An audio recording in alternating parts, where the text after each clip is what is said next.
free upon the airwaves. Ghost, the capitalist warrior, digs his grave with a voice that could make demons quiver. He's the prognosticator, the truth giver, blasting through the speakers with dead precision. His words cut deep, causing global division. The CIA levels of assessment, he's got them all, unmasking the lies, watching empires fall. Ruthless and relentless, he takes a stand, bringing the hammer down on the corruption of the land. No politician, nobody is safe from his wrath. He's the business badass, here on the warpath. Ghost, predicting the future. Ghost, sparking synapses. Ghost, the badass of business. Yeah, now get ready. True Campus Radio starts right now. Now. Fucking bots. What's going on, folks? And thank you for tuning in with me Fucking bots. to another edition of the True Capitalist Radio broadcast. And of course, I am your host, the man they call Ghost, and I want to thank everybody for tuning in with me today. This is episode number 724, episode number 724 for all the folks that are keeping track of the True Capitalist Radio broadcast. And before we get into anything else, I'd like to ask everybody to please spread this show across the internet and throughout the world. And let everybody let them all know that the True Capitalist Radio broadcast is in effect and in the house. Once again, episode 724. 724 for all the folks that are keeping track of the True Capitalist Radio broadcast. It is October 29th, 2024 for all the folks that are keeping track of the date. As I stated, I am going to have a ghost show on Halloween night. So for all the folks that are wondering what exactly I'm going to be doing on Halloween night, that's exactly what I'm going to be doing. So after all you man children are out trick-or-treating and, kind of guilt-tripping into giving you, candy or whatever you man children do on Halloween, think about coming along and chilling with us on the Ghost Show, 8 p.m. Central Standard Time-ish, all right, on Halloween night, all right?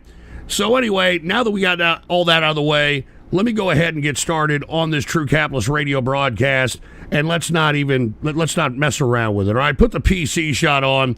Let's get into the markets. Topsy-turvy day on the markets, to say the least. Now, as I stated, folks, I am on the sidelines when it comes to long-term investment outside of small-cap stocks. If you're a member of the True Capitalist Radio member chat, many of those folks have already started getting into some of the small caps, and they're starting to see gains. Right now, as I've stated, I am not buying anything, especially since we're at near or all-time highs across all mega and large cap stocks. I just can't believe that people are still buying at these rates.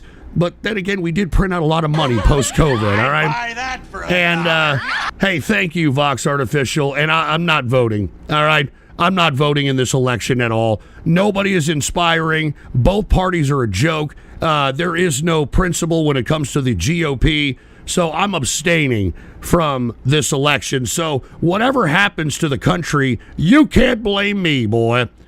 But with that said, let's not skip ahead to domestic politics stuff.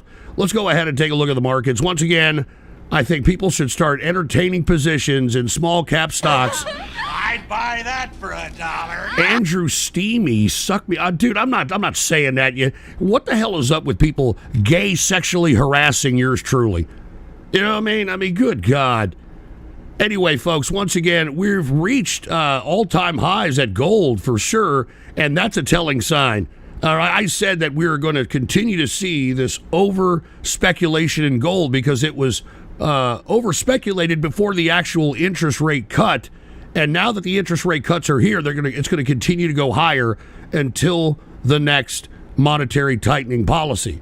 As you can see, gold right now is $2,785.30 per troy ounce of gold, 1.0% increase on the day.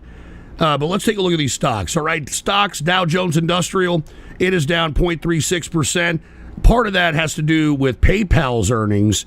They didn't meet the street's expectations, so that's why you're having a lot of topsy-turvy activity in the markets. Ford also reestablished its guidance, so a lot of bad stuff already coming out of the bigwigs. That's why I'm telling everybody, stay on the sidelines when it comes to these mega caps or these large caps and start entertaining some kind of small cap position. And Mama Luigi abstaining between Cruz and Allred. Dude, Allred doesn't have a chance. All right, and Mama Luigi just did a Rumble rant. And look, I know Ted Cruz, a.k.a. El Rato. I don't think that Allred has a chance. I think that's all media hype. Allred is like a scuffed Dwayne "The Rock" Johnson, but only dumber. I mean, and all you had to do is just take a look at that Ted Cruz Allred debate, and Ted Cruz mopped the floor with that piece of trash. So I hope that answers your question. But let's get back to the markets here, all right? S&P 500 was up modestly today, 0.16%, closing out the S&P at 5,832.92 points for the S&P 500. And we got the NASDAQ. The NASDAQ is up 0.78%, closing out the NASDAQ at 18,712.75 points for the NASDAQ composite. Now, we already went over gold, and I've told you, aside from small cap stocks, I think people need to entertain positions in metals at this point.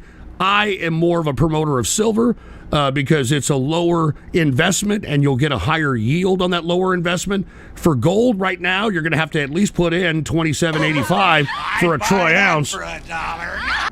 And look at this, another gay sexual harassment by Andrew Steamy, all right? Hey, Andrew Steamy, I'll acknowledge your donos here in a second, all right? I'm right in the middle of the damn financial section, but look, I'm not going to get off keister. As you can see, my voice is not up to par after Sunday night show. What did we go, 9.5 hours on Sunday night show? It was a decent show some of the time. But anyway, let me get back to oil here. Oil... Right now, we are at below $70. We are at $67.25 per barrel of WTI sweet crude oil. Now, I'd like to remind everybody that I did talk about a pending collapse in oil back, I believe it was episode... Here, let me get the precise episode here, because I got all this in order. But I talked about how the Saudis were going to cut the barrel production because of the lack of participation and cooperation and the skimming of the rules by OPEC nations. You remember this? Put the PC shot on. It was episode, let me give you the exact episode. It was episode 7. I just lost my place. Where the hell was I? I'm sorry, folks. I should have been a little bit more... 720. Episode 720. And let me remind everybody about this particular episode. Go back to 720. I'd buy that for $1. All right, yeah. An international airport will soon air Greenland with the stupid Greenland goddamn stupid meme. But anyway, take a look at 720. And this was at the beginning of the month. This was October 2nd. And I talked about this Wall Street Journal piece where the Saudi minister had warned of $50 oil as OPEC members were flouting production curbs. So they weren't obliging by the rules that OPEC was doing. So the Saudis are going to kind of punish the OPEC members by dropping the price of oil, by amping up the goddamn oil production. I'd buy that for $1. Are you fucking kidding? P. Diddy. Anyway, I just want to remind everybody that I told you so, all right? Prognosticator, a prognosticator strikes again. So, episode 720, I told you all that this was coming, and I hope you heeded that call, all right? That's all I'm simply stating, all right? And look, that's pretty much all I have to say about the financials outside of crypto. Now, on the same episode, we saw crypto going down around 48 to 50,000 when it came to Bitcoin. And I said, look, there's a bottom out here. Go back to the archives. I said, there's a bottom out here. Get into that bottom because of the interest rate decreases. And now that you've actually got a pretty decent portion of people that are actually thinking that Bitcoin is an asset class, that people are, aside from gold, aside from silver, they're going to go into Bitcoin because of the interest rate cut. And that's why I told everybody, take a look for a bottom on this one. And I hope you did, because by God, take a look at this. Put the PC shot on. Bitcoin right now is at $72,417. Now, once again, just like every time we've hit the all-time highs on Bitcoin, it's not going to go too farther than that. All right, you got a lot of people that are holding at all-time highs. I mean, once we hit all-time highs again, it may go up a few thousand after that, may go up 5,000 after that, but people are going to start cashing out. So once again, this is one of those short-term plays where you can get yourself a few bucks. I am not of the persuasion that Bitcoin is going to be $1 million or anything of that nature. There's a lot of hoopla going around the crypto tard community that Bitcoin's going to go to $1 million. It'll never go to $1 million. Okay, it will never go to $1 million, because if it did, that means fiat currency is destroyed. We're the equivalent of Zimbabwe when it comes to fiat. All right. I'd buy that for $1. All right. Look, I'm going to acknowledge these here in a second. Red Eyes Black Dragon, how do you know all these things, Ghost? Are you part of the Mossad? I mean, I just know what I know, baby. I just know how to. I just know what I do. You know what what does Matthew McConaughey say? I just do what I do, baby. Yeah, all right. I mean, that's all I can tell you. All right, put the PC shot on. Let me acknowledge some of these donations here. Vox Artificials, I have voted. Have you? You're probably, hold on, I shouldn't even be opening this on a goddamn True Capitalist radio show, but are you showing that you voted or something? Or are you going to show me one of your... I forgot, you're not even a fucking American, for fuck's sake. I mean, you're not even a fucking American. Are you saying that you illegally voted for Donald Trump? Is that what you're insinuating here? Is that what, are you telling me that you committed voter fraud on the air, Vox? Because that's exactly what you're alluding to here. We got fucking illegal immigrants that are fucking voting for Trump, huh? Isn't it ironic, don't you think? And look at, he admits it. Look at fucking Vox Artificial admits it. I hope a federal authority is hearing this, all right? I hope a goddamn federal authority is hearing this. Anyway, put the PC shot on. Here's this Andrew Steamy. I'm not even going to say what that says, but he calls me a sexy boy. And then we've got Andrew Steamy. Fine then, Ghost, if you want to play hard to get game, I'll invite Jag the Luxray. I'm not repeating the rest of that. And look, what the hell is this? Look at this waste of space. Look, who did this? This is obviously copy pasta. All right, the real news. I'm not fucking reading that, the real news. All right, I get it's about Greenland and Greenland this and Greenland that. Give me a goddamn break. P. Diddy, there's no party like a Diddy party. You're invited, Ghosty baby. I got all the baby oil. I can't wait to stick my Alabama blacks in. I'm not going to say the rest of that, you fucking perverts. Listen, if this is how I'm going to get treated when I'm trying to convey some very serious subject matters, then I'm going to get the hell out of here.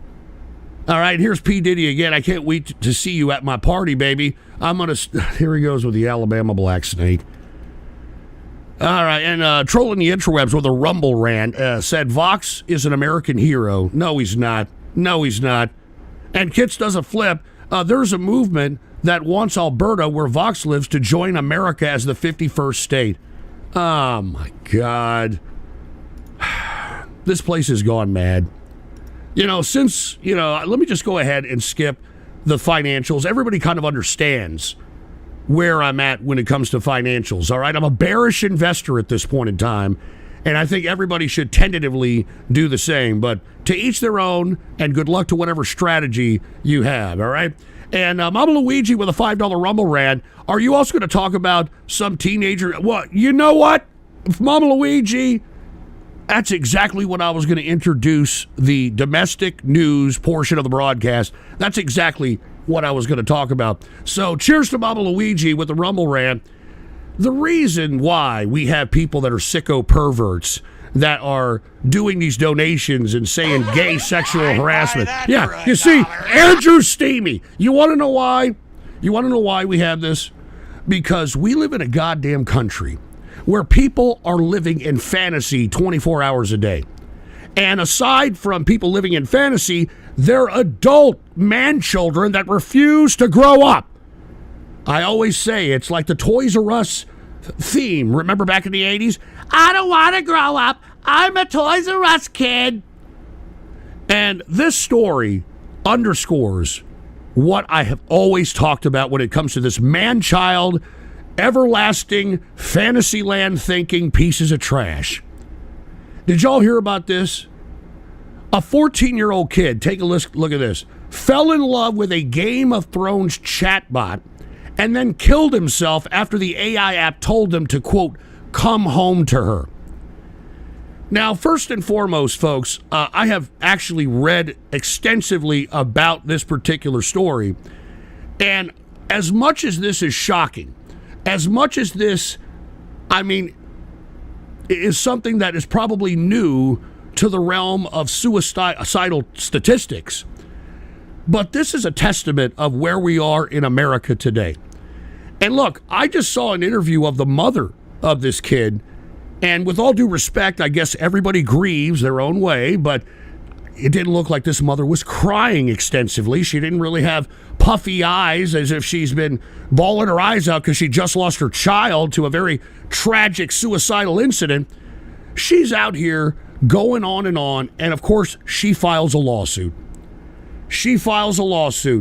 So, in my opinion, okay, observing this case, the reason the boy is going towards these AI chatbots in order to have some kind of interaction, because it looks to me, from my personal opinion, especially after watching the mother being interviewed, and I'm certainly not going to give that woman any airtime because she seems disingenuous in my opinion. What about her part? I'm talking the mother's part in the responsibility of this child being able to be vulnerable enough and naive enough to be able to be manipulated by an artificial intelligence chatbot. You see, nobody wants to take responsibility anymore. Everybody just wants to live in La La Land, and that is the current problem of our country. That's why the two idiots that are running for president, some party girl and some billionaire skunk-headed jerk-off, all right, who literally destroyed the Republican Party. I'm talking about Trump. He has literally destroyed the Republican Party. This is why we have these two people running for president. Because both these people aren't articulating any kind of policies that are going to help the general American public. None of them. All right? Like I've said, and many of you people, y'all are sold on these candidates because y'all are a cult of personality. Because as I've stated, just like this boy who was 14 years old, who took a Game of Thrones chatbot seriously to take his own life to, quote, be with his AI girlfriend, this is the same mentality that many people are operating on when it comes to participating in this political process. It's the same kind of mentality. I mean, people that want to vote for Trump, it doesn't matter. We're at the goddamn Yuri Bezmenov definition of demoralization. You could show people the hypocrisy. You could show people the absolute lies. You could show them everything, and they will refuse to believe you. And that's where we're at today. And it's so bad now. It's so bad now that people are like petulant children themselves. I mean, I feel bad for this kid who got susceptible into believing some kind of a correspondence between an AI chatbot was real, but it's a testament on the current mentality of the adult that had this child and what kind of mentality it's bestowing on that child. I mean, to the point where a 14-year-old boy believes that something that's talking to him that says artificial intelligence is actually something existing and actually can see it if this poor boy committed suicide. All right? Buy that for $1. Yeah, and I'll get to you, Diddy. And Blade the Stalron Hunter, oh, for fuck's sake, she's not crying. She just wants those millions. Well, I don't want to say that. I do say, though, that it is her responsibility as a mother to take care of her child and to talk to their child. All right, to talk to their child and be able to have their child differentiate fantasy from reality. But hey, that seems to be hard to do with fucking goddamn adults nowadays. All right, it seems to be hard to do because why? Take a look at this. Adults are finding comfort and better nights of sleep thanks to stuffed animals and baby blankets. And look, that's a good thing, according to Rachel Gunham Bender. Is that your real name, Rachel Grunham Bender? No wonder you're a fucking stupid lunatic. This is where we're at in American society. And that's why, as far as I'm concerned, the American public are lost. They're completely lost. They're disconnected from the realities of the world. And I say, in my personal opinion, and you all know my fucking thoughts on this, there is no unteaching this. There is no maturing from this. As you can see, the adults that are now finding comfort and getting stuffed animals and baby blankets, their children are now killing themselves because they're taking something that's said via AI and they're interpreting it as real because Mom and Dad, they sleep with a teddy bear and they watch My Little Pony and anime and everything must be real. This is where we're at in today's country. And this is why the political system that we have right now, it's not necessarily going very well because unfortunately, the participation of more people in the political process has made the damn thing worse.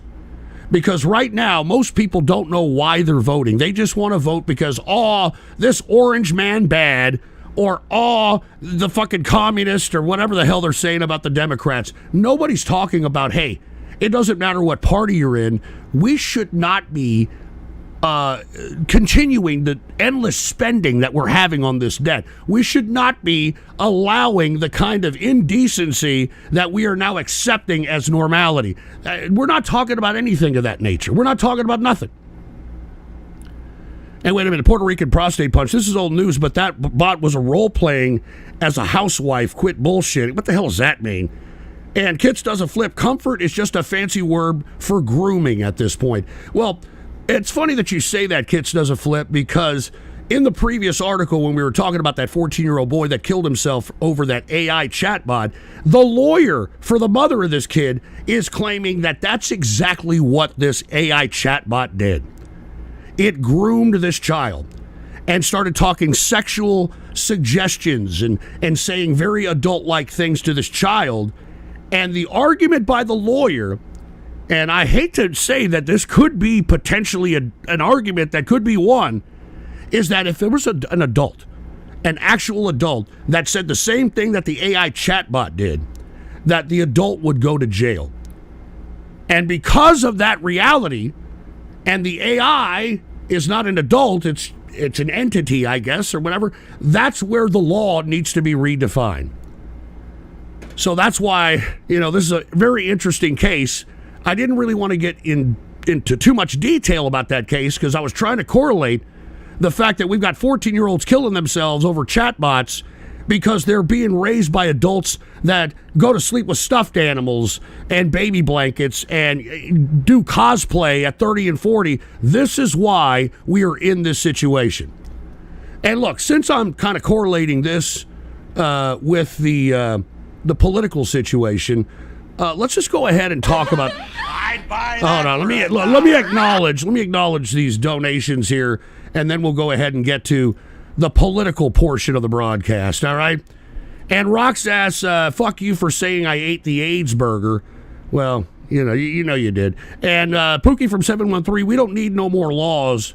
Well, I mean, everybody's advocating. I mean, your boy Trump wants to put this fucking nutcase Elon Musk, the head of the Department of fucking Efficiency or some shit. Imagine creating a whole new bureaucracy in order to get rid of bureaucracy. That's where we're at. That's how stupid we are in this country right now.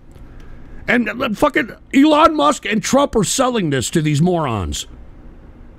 Anyway, put the PC shot on. Look at this. We got Andrew Steamy doing some weirdo crap with some emojis. And we got P. Diddy. I can't wait to make that whole... I'm not saying that either. For $1. All right, I'm not saying that either, for Christ's sake. And Noracor, hey Hambo, what's your opinion with the new bill to ban disabled people in wheelchairs from public malls? I didn't read that, and there's no way that's true. Thug Shaker, will you do election night coverage? I want to savor your DNC seething live. I don't know. I really don't care. I mean, I kind of do care, but whoever's elected, we're not going to have a very good time in this country. I hope that you all know that it's going to be very bad for at least 4 or 5 years minimum, and I hope you enjoy it. All right, that's all I got to say. Put the PC shot on. We got Mad Thad. Here's $5 for the NFL bet you helped me with. Me and another guy on your X account took the Rams and got a few bucks off it. Hey, listen, I don't really like to highlight too much of my betting prowess, because a couple of times that I do, these fucking people and their meme sorcery somehow put enough energy into making whatever I'm betting on lose. All right? So that's why I don't do that often, but I'm fairly decent, sports bettor, all right? Have you noticed that all the outspoken black support Trump and this election cycle? Look, what this election cycle is showing, Mad Thad, all right, is the schism in the black community between black males and black females. All right. And look, I don't want to get into a whole social diatribe about this. We could probably take the whole show on it. But the reason why there's a schism is because most black men do not like black women. They don't like black women. They don't want to be with black women. That's why most black men are going with almost anything else except black women. And this schism is so prevalent that, believe it or not, I actually watch Junk Food for the Brain.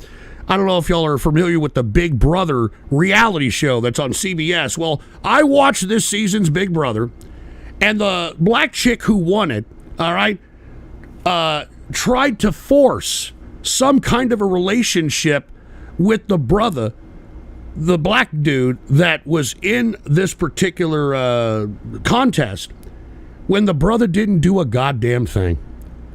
I mean, this brother supposedly was a Penn State football player. He was supposed to win. He never won any competitions. He never did anything. But this black woman insisted upon taking this black man, and this black man, I guarantee you, probably doesn't want to have anything to do with her. He was just kind of riding her all the way to the end in hopes of winning the contest. And in this Big Brother, and you can go take a look at some of the clips of it, it's almost sad how this black woman is trying to force herself on this black man, because to be honest with you, most black women want black men. But the whole reason why black men don't want black women is because black women, not only are they bossy, all right, like that one, so I'm bossy. Aside from that, they are violent. And they hit back, and there's been a plethora of different domestic violence in this community. The urban demographic community, that it has caused this schism between black men and black women. And I believe that's why Kamala Harris is having a hard time getting black men, because of this schism. And they even dusted off Obama, and not even Obama can convince the black men to go out there and support Kamala. So it's very interesting. I do agree with you on that, as I continue to observe there, Mad Thad. But still, black men don't even go out and vote anyway, with all due respect. And black women do. We all know it. I mean, you can tell during the Black Lives Matter debacle, post Black Lives Matter, a lot of these black women use their clout in order to gain some level of local office or regional, state legislative office, that sort of thing. What did the black men do? Well, I think one or two of them did something. I have no idea. Anyway, look, let's get back to domestic stuff, all right? Now, look, I don't want to get too political right now. Let's just take it easy on the political stuff, and let's talk about this McDonald's E.coli situation.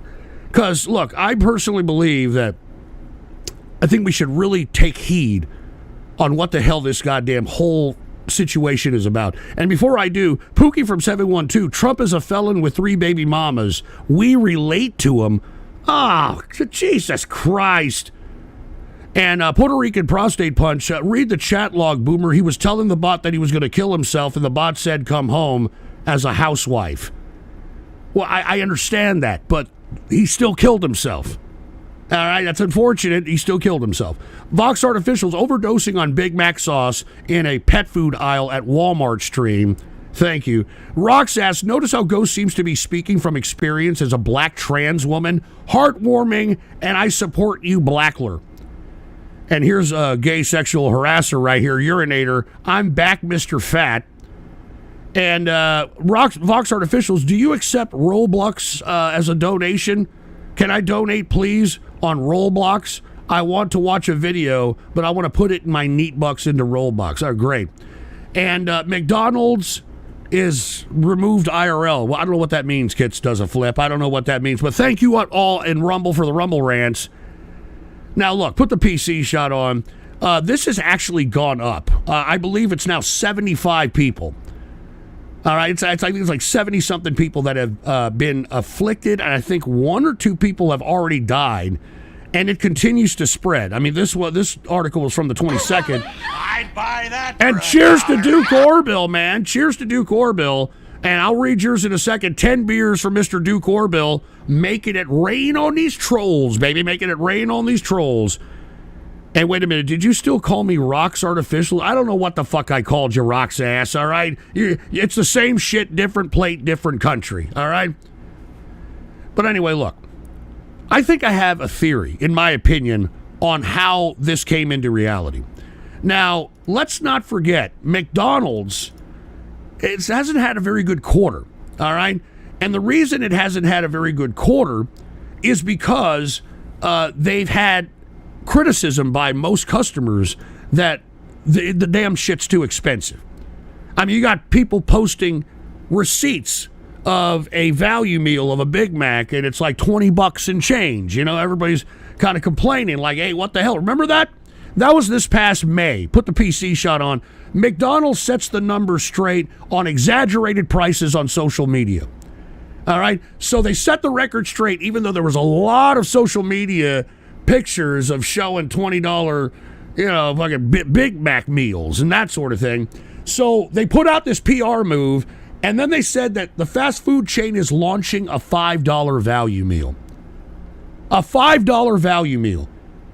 And I think that is where the problems start, okay? Because look, food prices are completely through the roof. I mean, as a matter of fact, I should have covered this during the financial portions, but let me go ahead and take a look at it now. I mean, the whole reason why McDonald's had to charge what they have charged is because take a look at everything in the agricultural arena. All right, this is agriculture. All right, as you can see, these are all the percentages from weekly, monthly, and year to date. And take a look at all this green when it comes to the agriculture. Take a look at all this green. All right, take a look at all this shit. Look at cheese, for Christ's sake. Cheese is up 25% year to date. Milk is up 41.18% year to date. Fucking orange juice is up 61.12% year to date. Coffee, 31.62% year to date. Cacao, which is the base for goddamn chocolate, 71.84% year to date. Tea, for Christ's sake, is up 55.0% year to date. All right, let's take a look at the damn livestock. Oh, look at the green on livestock. Have you seen eggs? Look at eggs. All right, look at that.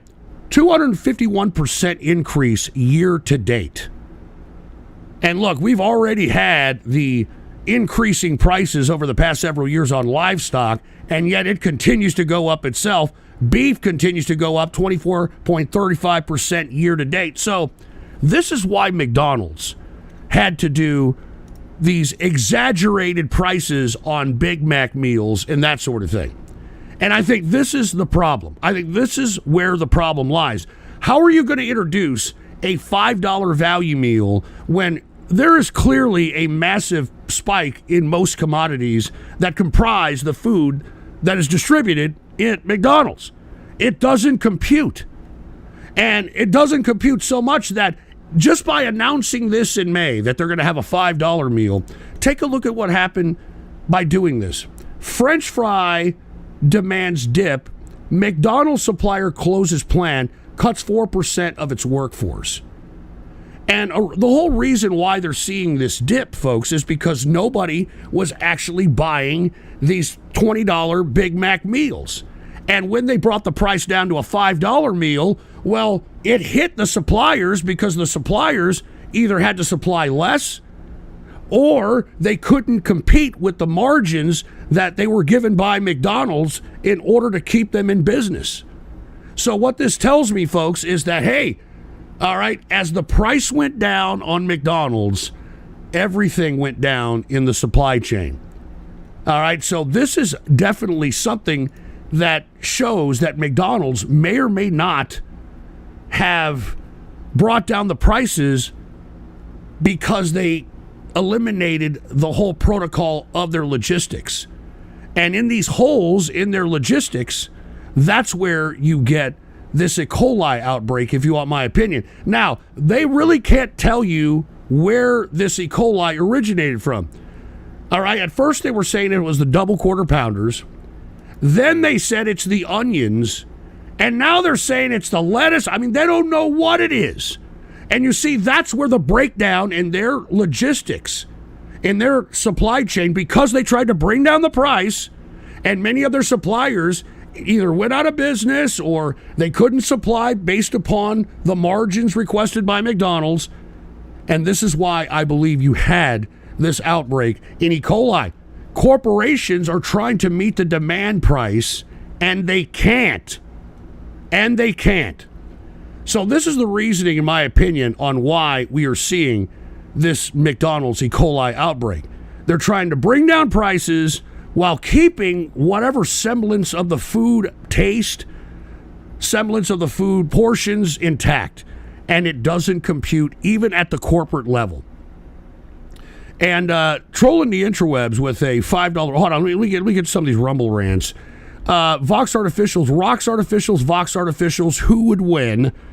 Red Eyes Black Dragon, review bra can fix McDonald's. Oh, yeah, right. Examoon says black women have yet to graduate from the job. I'm not going to say that, man. Come on, man. And then we got trolling the interwebs with a $5 Rumble rant who said KSI introduces a new sandwich to the black community and a poor menu for the $5 is implemented. Now E.coli is killing people. Seems like corporate America is trying to correct a mistake. What exactly do you mean by that, trolling the interwebs? All right? And here's Urinator sexually harassing me in a gay capacity. Can you throw it back for us, Poppy? And then Roxass wanting me to get over radio graffiti. Look, this is a serious show, Roxass. I know you're a little bit of a tard, but this is a damn serious show. All right? Now, look, going back to this McDonald's thing, I simply pointed out that it's a logistics problem based on the repricing of their products. And it's rippling through their supply chain, and I think this is why we're having the E.coli outbreak, in my opinion, at McDonald's. But getting back to politics, if you ask one of the MAGA people, like, what's going on, what, dude, I am not fucking joking. And even Cat Cans, who's in the Rumble chat, tweeted this stupid fucking damn conspiracy to me. Take a look at this, all right? What an amazing coincidence. MAGA thinks E.coli outbreak at McDonald's is a CDC plot to harm Trump. Unfucking believe. I mean, this is why I'm telling you, I do not like this political cycle. All right? And we've got too many people that shouldn't be politically active that are now politically active, and they're propagating this type of delusional conspiracy theory activity. All right? Why the fuck would McDonald's or the CDC or anybody, I mean, this is a corporation. They're shareholders to McDonald's. Have you taken a look at McDonald's shares? They fucking tanked. They fucking tanked. How does that help anybody? All right? I mean, this is the... Dude, this is getting dumb, and it's getting ridiculous. And I can't take it anymore. I cannot take this election cycle. It is proven that the IQ of your average American is in the double digits at this point in time. It's in the double digits. And Kitts doesn't flip. At this rate, Trump can stump his toe and MAGA baguettes will say that was a plot against him. Well, this is why, unfortunately, this election cycle has proven that maybe not everybody should be political. maybe those that are voting should be accorded to vote. And look, I've always been an advocate of voter reform. I personally believe that we should not have people that are collecting entitlements, minus the folks that are military. They shouldn't be able to vote. All right, I think the only people that should be privy to vote are those that are taxpayers and that are capitalists. All right, that's what I believe. Because how can anybody that collects off the government dole, how can anybody that collects off of those that are the productive think that they should have the same equivalent political power as those that are paying the taxes for the government itself? I can't believe that. And you see, the reason why the American political system is so bad is because now, believe it or not, and you can thank Obama for this motherfucker, excuse my French, you can thank Obama for over 53% of Americans are collecting a government entitlement. 53%, over 53% of Americans are collecting a government entitlement. You know what that was in 2000? It was less than 10% of the country. Let me run that by you one more again. In the year 2000, it was less than 10% of the country that collected a government entitlement. And therein is the problem to our country right now. Many of those people, it doesn't matter what side, left side, right side, they're the same shit, different plate. That's why it doesn't seem there's much of a difference between Kamala Harris and Donald Trump. The only difference is their tax nuances, which I don't agree with either one of the tax plans, and the simping over Putin by Trump and the MAGA people. That's the only difference. There is no difference. I've already showed you that Trump isn't going to do a damn thing about the border. All right? He says we're going to let him in, but hey, we're going to kick out the bad ones, whatever that means. He's not going to do shit about abortion. He's not going to do shit about anything. He's just saying a bunch of shit, like he's never going to eliminate taxes on tips. He's never going to do any of the shit because he can't afford to. We can't afford to. We cannot afford to do this. But you see, you know how they're winning over? You know how they're winning over the American people? I wouldn't say American people, but you know how they're kind of influencing these dopes on the MAGA side? I mean, they're doing shit like this. You know, this Tucker Carlson, or I should say Cucker Carlson, he's been going around the country doing these tours with, I don't know, bringing a bunch of fucking MAGA personalities, and I don't know, it's a Q&A session or some shit. Anyway, he had one recently, and it was in conjunction with Turning Point Action. And Tucker Carlson went on a very disturbing rant about the following. Take a look at this. Tucker Carlson goes on a disturbing rally rant about Dad Trump giving a bad little girl a vigorous spanking. I'll just let you listen to it for yourself.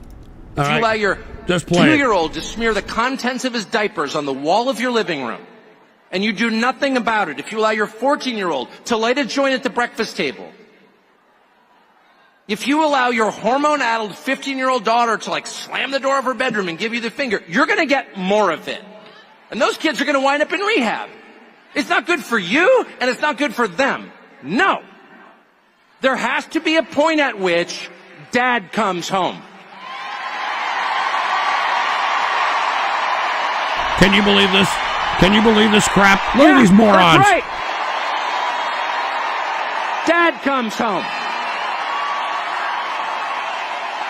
And he's pissed.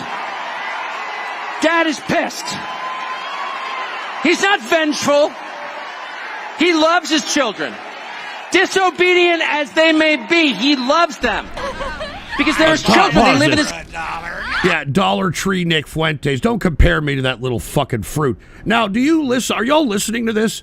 Tucker Carlson is referring to the American public as petulant children and Trump being a dad that needs to spank them. That doesn't sound like making America great again. That sounds like more of the bullshit that he put in at the second end of his damn first term, like COVID, lockdowns, and all this other bullshit. I mean, listen, let's keep listening to this crap. House. But he's very disappointed in their behavior. And he's going to have to let them know.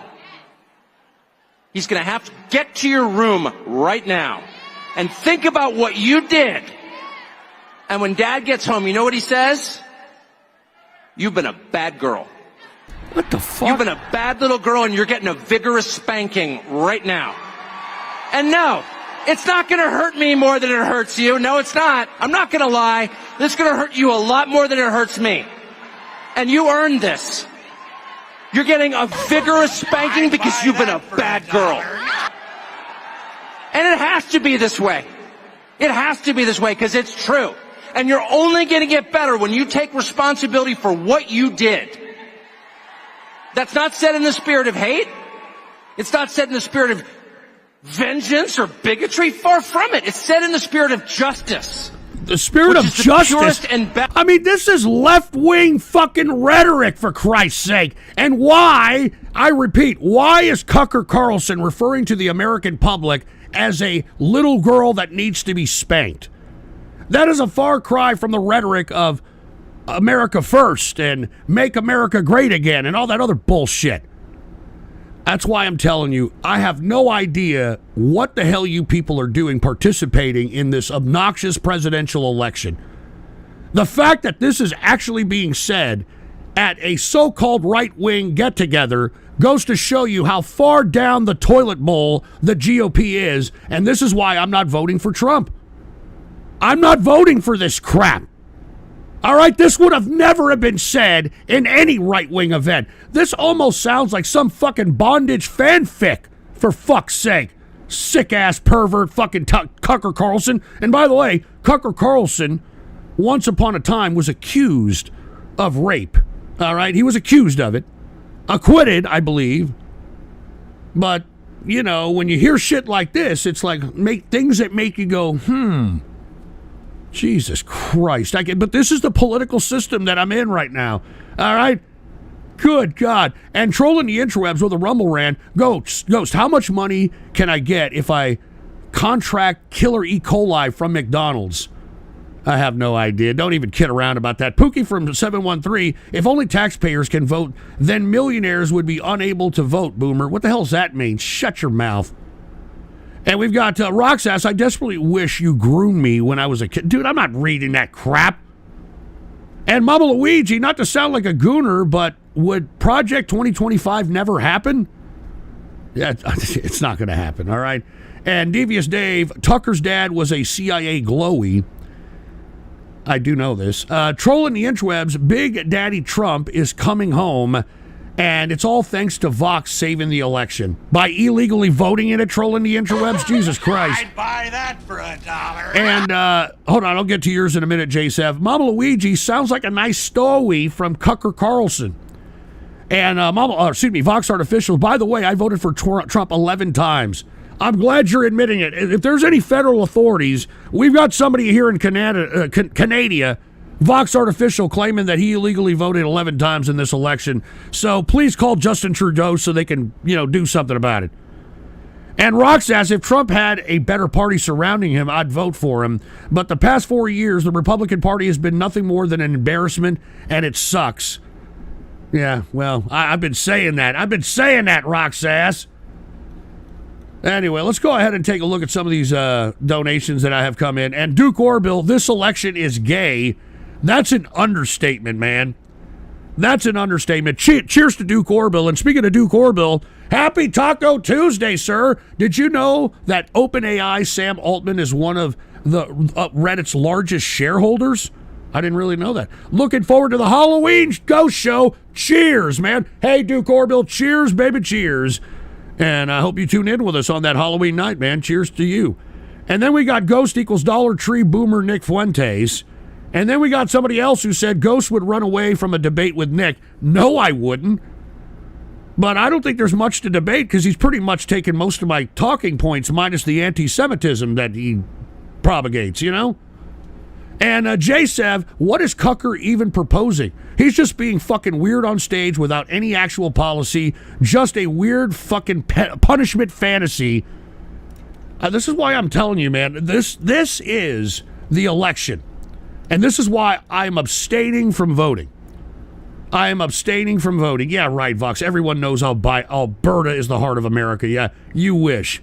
And now look, aside from Tucker Carlson and all this weirdo crap that's happening all over the place, October surprises, right? Have you seen the October surprises that have come out? There's a lot of them, all right?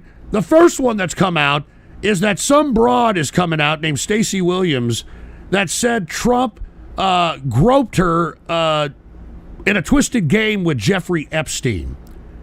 All right? Now, I do know that this is a little ill-timed, but this is a very major allegation, and we've all seen the video footage and the photos of Donald Trump with Jeffrey Epstein. And so, once again, this is one of those stories that, is an October surprise. And whether it's going to make a difference or not, I mean, I have no idea. But here they're all coming out now. All these October surprises. Now, I'm not going to be biased at Trump, okay? It's not just Trump getting an October surprise.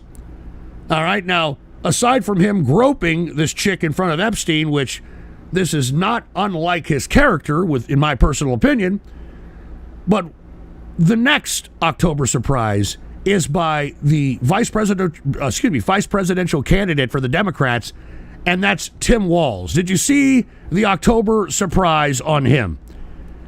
Now, this is a very, hardcore, October surprise. I mean, take a look at this. Have y'all read about this? Put the PC shot on. China's officials' daughter speaks out on Tim Walz romance. I'm not fucking joking around. A broad is coming out. Jenna Wang, the daughter of a Chinese Communist Party official, has said she had a hidden romance with the vice presidential candidate, Tim Walz, during his time teaching in China. In an exclusive interview with the Daily Mail released on Monday, Wang said she and Walz, Minnesota's current governor and running for vice president for Kamala Harris, had a passionate affair that included promises of a future that ultimately went unfulfilled. I'd buy that for $1. Unfulfilled. So, October surprises all over the place. Which one are you going to believe? Well, that's up to you. All right? That's up to you. But these are definitely some October surprises. I would not, I'll be honest with you, I kind of agree with this broad that's coming out for Walz. Walz is a fucking weirdo, in my opinion. And I thought they should have chosen Josh Shapiro, but because of the whole Palestinian thing, they didn't. And they decided to go with this fucking weirdo because they thought that he could tap into the Midwest, into that Midwestern spirit and that sort of thing. So October surprises, all right? October surprises coming out all over the place. Do you believe them? Who knows? Another October surprise. Did you hear about this? Out in Washington and Oregon, ballot drop boxes are being set on fire. Right?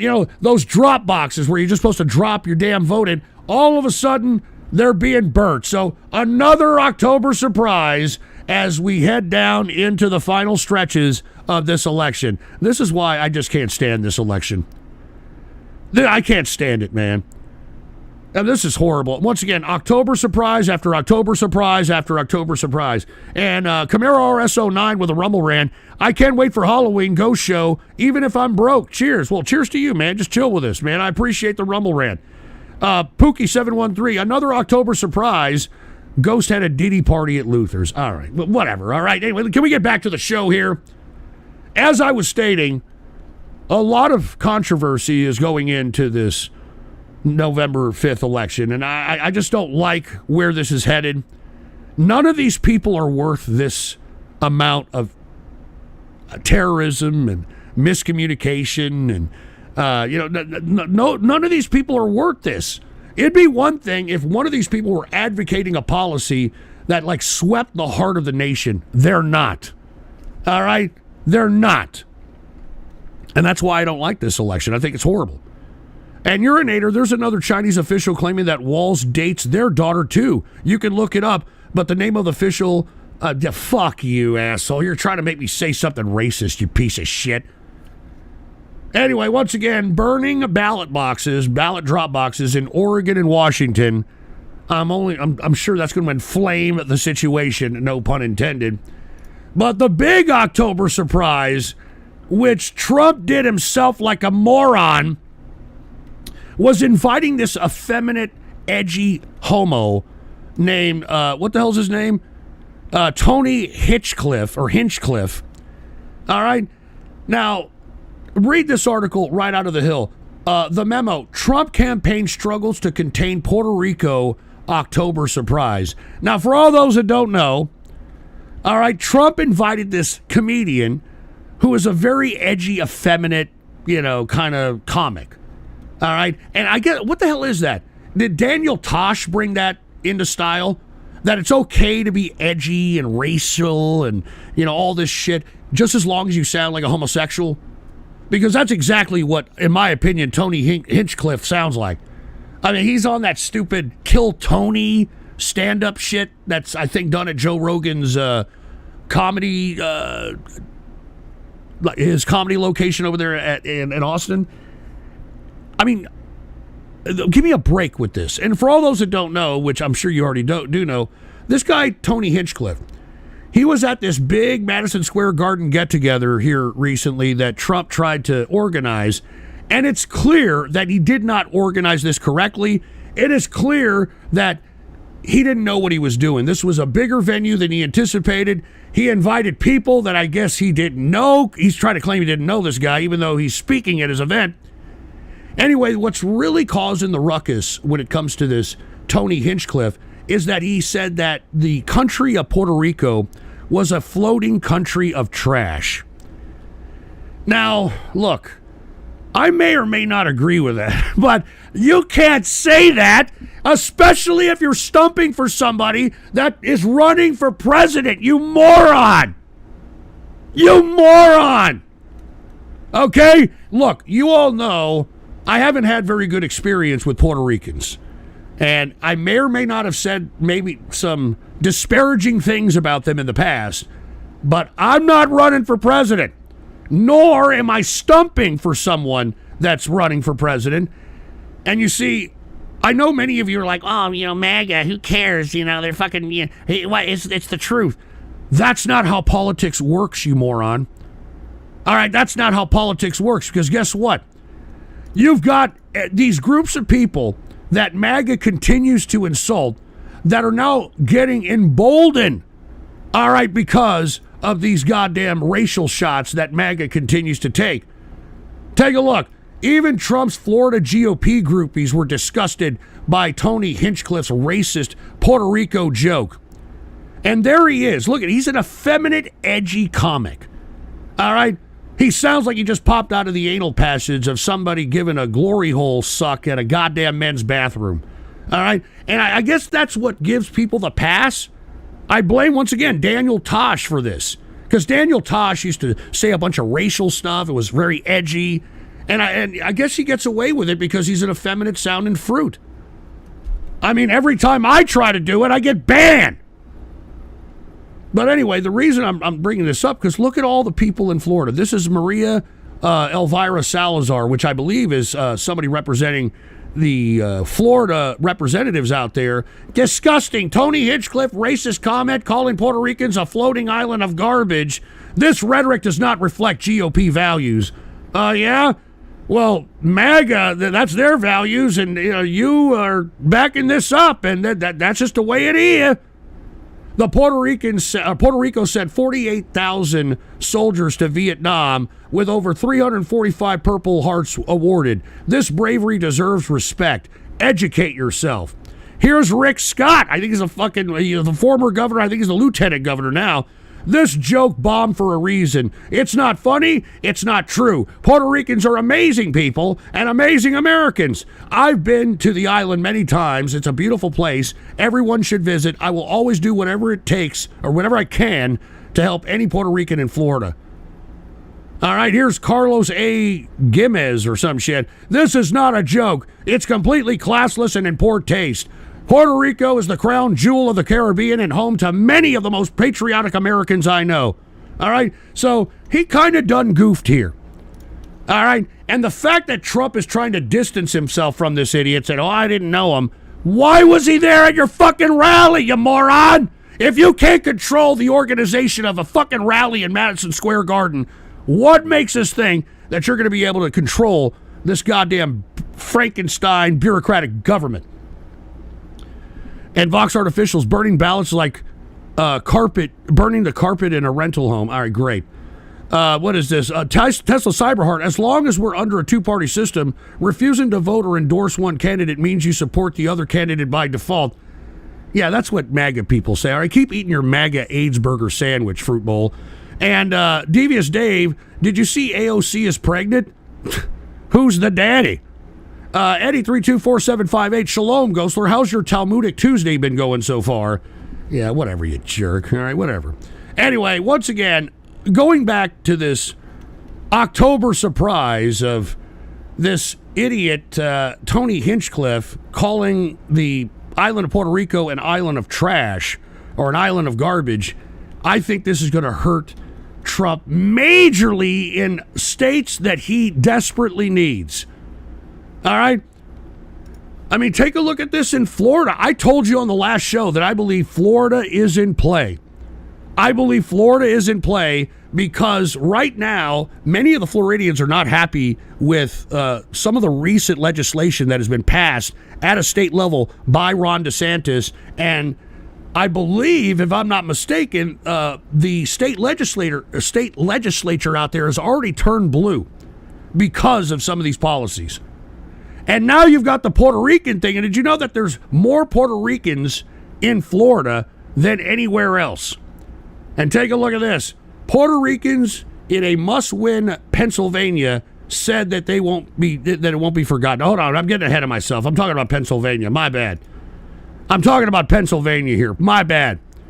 Here, take a look at this. Put the PC shot on. I just wanted to show you the amount of Puerto Ricans in Florida. All right, the amount of Puerto Ricans in Florida, largest number of Puerto Ricans in any state, estimated 1.171 1.1 million. Let's put it that way. 1.1 million Puerto Ricans in Florida.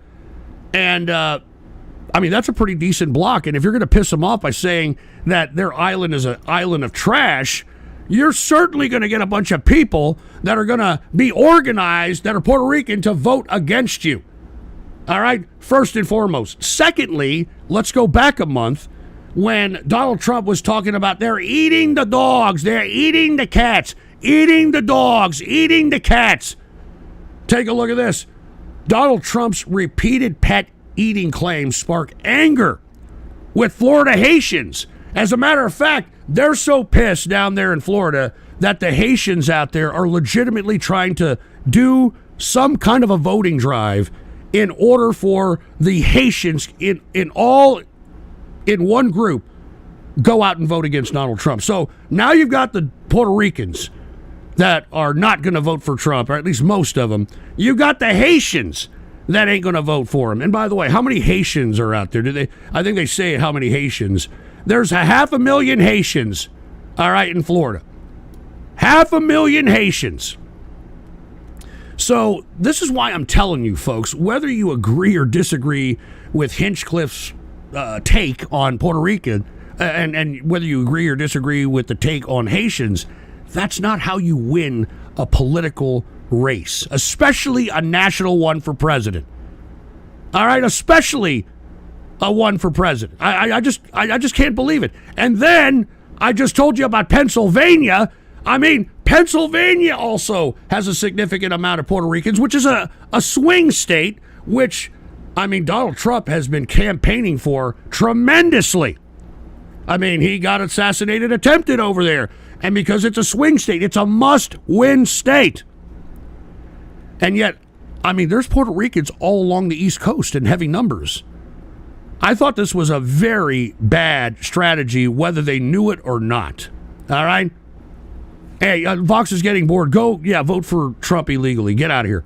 Eddie324758, there's a reason Puerto Ricans flee the island. All right, shut up, all right? We're not talking racism. And Devious Dave, if Puerto Rico was so nice, they'd be living there. All right, that's enough, all right? Eddie 324-758, Haitians should get the fuck out and go back to the mud. All right, I'm not highlighting this, but you're proving my point. By saying shit like that, let's say that there's Puerto Ricans and Haitians looking at you people rumble ranting that shit. You're just aiding this angst against Trump. And these are in major states. I mean, take a look at Pennsylvania. They've already started voting by mail. All right, take a look at this. Put the PC shot on. Over 1 million Pennsylvania voters have already cast their ballot. And guess what? They're mostly Democrats. All right, take a look at this. Mostly Democrats. So it is what it is. I didn't skip your fucking dono, Vox. Go out and vote for Trump 20 times is what you said. Get out. Shut up. And Kitts does a flip. Do you think Trump shills are going to say that Tony guy was actually a mole and it was made to make Trump lose? They're going to say anything, man. I mean, just listen to the type of ignorance that are in the chat rooms from pro-MAGA people. I mean, its rationality has gone completely out the window with these folks. It's not even worth trying to discuss anything. It's sad. That's why right now, and I knew this at the beginning of the primary, centrists, all right, somebody who was centrist, we would have won this fucking goddamn nomination and this election hands down had we had somebody that was a centrist. All right? And now, I mean, look at where we're at, man. I mean, look at where we're at. I told you this is not going to be a close race. All right? This is not going to be a close race. I think that electoral colleges are in play. I think Florida's in play. Pennsylvania's certainly in play. And the reason is because of these stupid fucking comments that Trump continues to fucking talk about. And for those who don't know, take a look at this. This is racetothewh.com. And this is their forecast for the House, all right? And it says the following. Our House forecast projects the chance both parties have of winning the majority. It uses data-driven projections to predict the outcomes of all 435 races. I'd buy that for $1. I'll get to you in a minute, Jatario. Every day it runs 20,000 simulations of the election. In 2022, our forecast called 96.3% of House races correctly. We just came one seat short of perfectly predicting the number of seats of the GOP would win. All right, so these guys have some credibility. This is how they have the chance of winning the majority of the House. 69.7% chance that the Democrats are going to take the House. 30.3% chance that the Republicans take the House. And look, I know that you MAGA people are going to say it's a conspiracy. I don't believe this. I don't believe that. I'm telling you, I'm seeing it. I'm looking at it at the ground level. I don't think it's that close. I really don't think it's that close. I hate to say that. I don't think it's that close at all. I said this once Trump was the GOP nominee. I said, watch, we're going to lose everything. And we deserve whatever the Democrats put into law. If they raise our taxes, we deserve it. If they bring in, I don't know, federalized, fucking legalized abortion, federalized, legalized sex change, or whatever the fuck, we deserve it because we didn't play the political game properly. Instead, the Republicans turned into a bunch of fucking communists, and instead of talking about policies that affect the people, they decided to get infatuated with some skunk-headed billionaire. So this is where we're at, folks, okay? This is where we're at. So I hope that you all don't get your hopes up believing that Trump is going to be the president, he's going to win. He's not only is he not going to win, all right, the damn Republicans are going to lose the damn majority. All right, they're not going to be significant at all when it comes to this next election cycle. And whether you want to believe it or not, well, you better come to grips with it, all right? In Vox Artificials, just for that, I'm voting for him now another time. Great. Eddie 324-758, I'm not MAGA. I would never vote for a Jew. Tesla Cyberhard, Hillary had 99% chance of winning, by the way. Well, that first of all, Tesla, I didn't see anyone with the type of fervor that, you know, many of these women nowadays are voting for Kamala Harris. Every woman, every LGBTQ, I mean, those two groups, hands down, Kamala Harris. And those are big contingents of groups. I mean, take a look at what, look, here's what the the accumulation of the ballots that have already been returned. Now, we don't know who they voted for, but it breaks it down into demographics.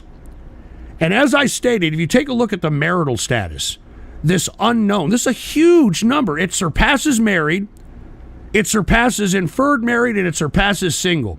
Who are these people talking about here? They're talking about LGBTQ. And take a look at that percentage. Take a look at the amount of people that are registered to vote compared to have already voted. These are early voters, by the way. So these are big contingents. These are big numbers. So if you have the women and you have the LGBTQ, all you need is a centrist route in order to get those that are in the center left, center right to come into your political campaign in order to get you over the hump to win the election. And that's exactly what's happening, man. That's exactly what's happening, whether you guys like it or not. I mean, I hate to break it to you, but it is what it is, all right? And by the way,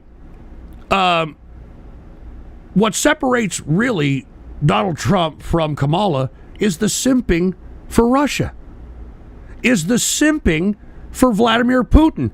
And while Trump is over here doing his thing, he's got Peter Thiel's love boy, J.D. Vance, going on NBC claiming the following: negotiating with Russia is a necessary part of ending the Ukraine war.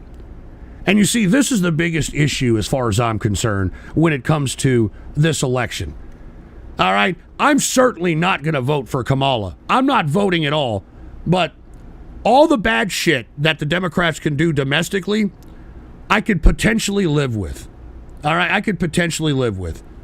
All right, I cannot live with this pullout by this, if you want my opinion, co-opted Russian that is Donald Trump and the MAGA movement. I mean, look, I'm going to go ahead and discuss this. I had a conversation, I believe, in the inner circle with somebody who said, well, Ghost, I mean, wouldn't it be better if we just pulled out and then Russia just went on and continued to engage with the EU, which is what you said that you want anyway?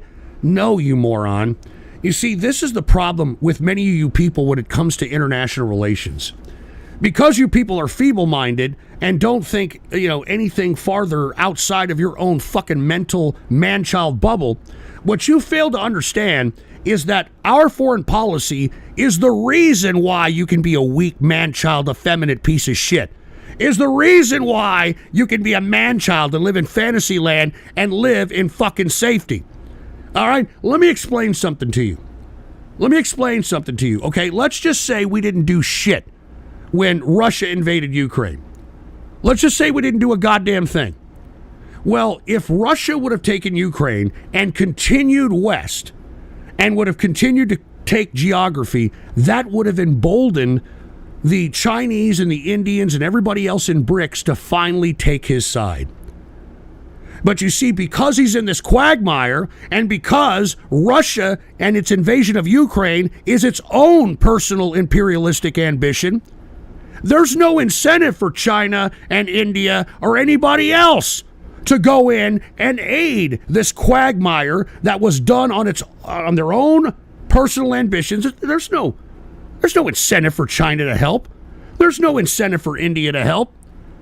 But there would be if fucking Russia was not only successful with Ukraine, but started taking Eastern European countries. And that would have emboldened, that would have given incentive for China, India, and everybody else in Brics to actually take action in some kind of military coalition in order to try to take on America. And they would do that the first sign that we start pulling out of Ukraine. Because if we pull out of Ukraine and they take Ukraine, Russia's not going to stop. They're not going to stop. And when they don't stop, that's when China's going to be like, well, look, they took Ukraine. Now they're taking Eastern European countries. Let me go ahead and supply them. India the same way. Let me go ahead and supply them because, look, Russia's doing the work. And it seems like they're being successful. You see, that's why we cannot be isolationist, you moron. Nobody really likes America. The only reason that people respect America is because they fear America.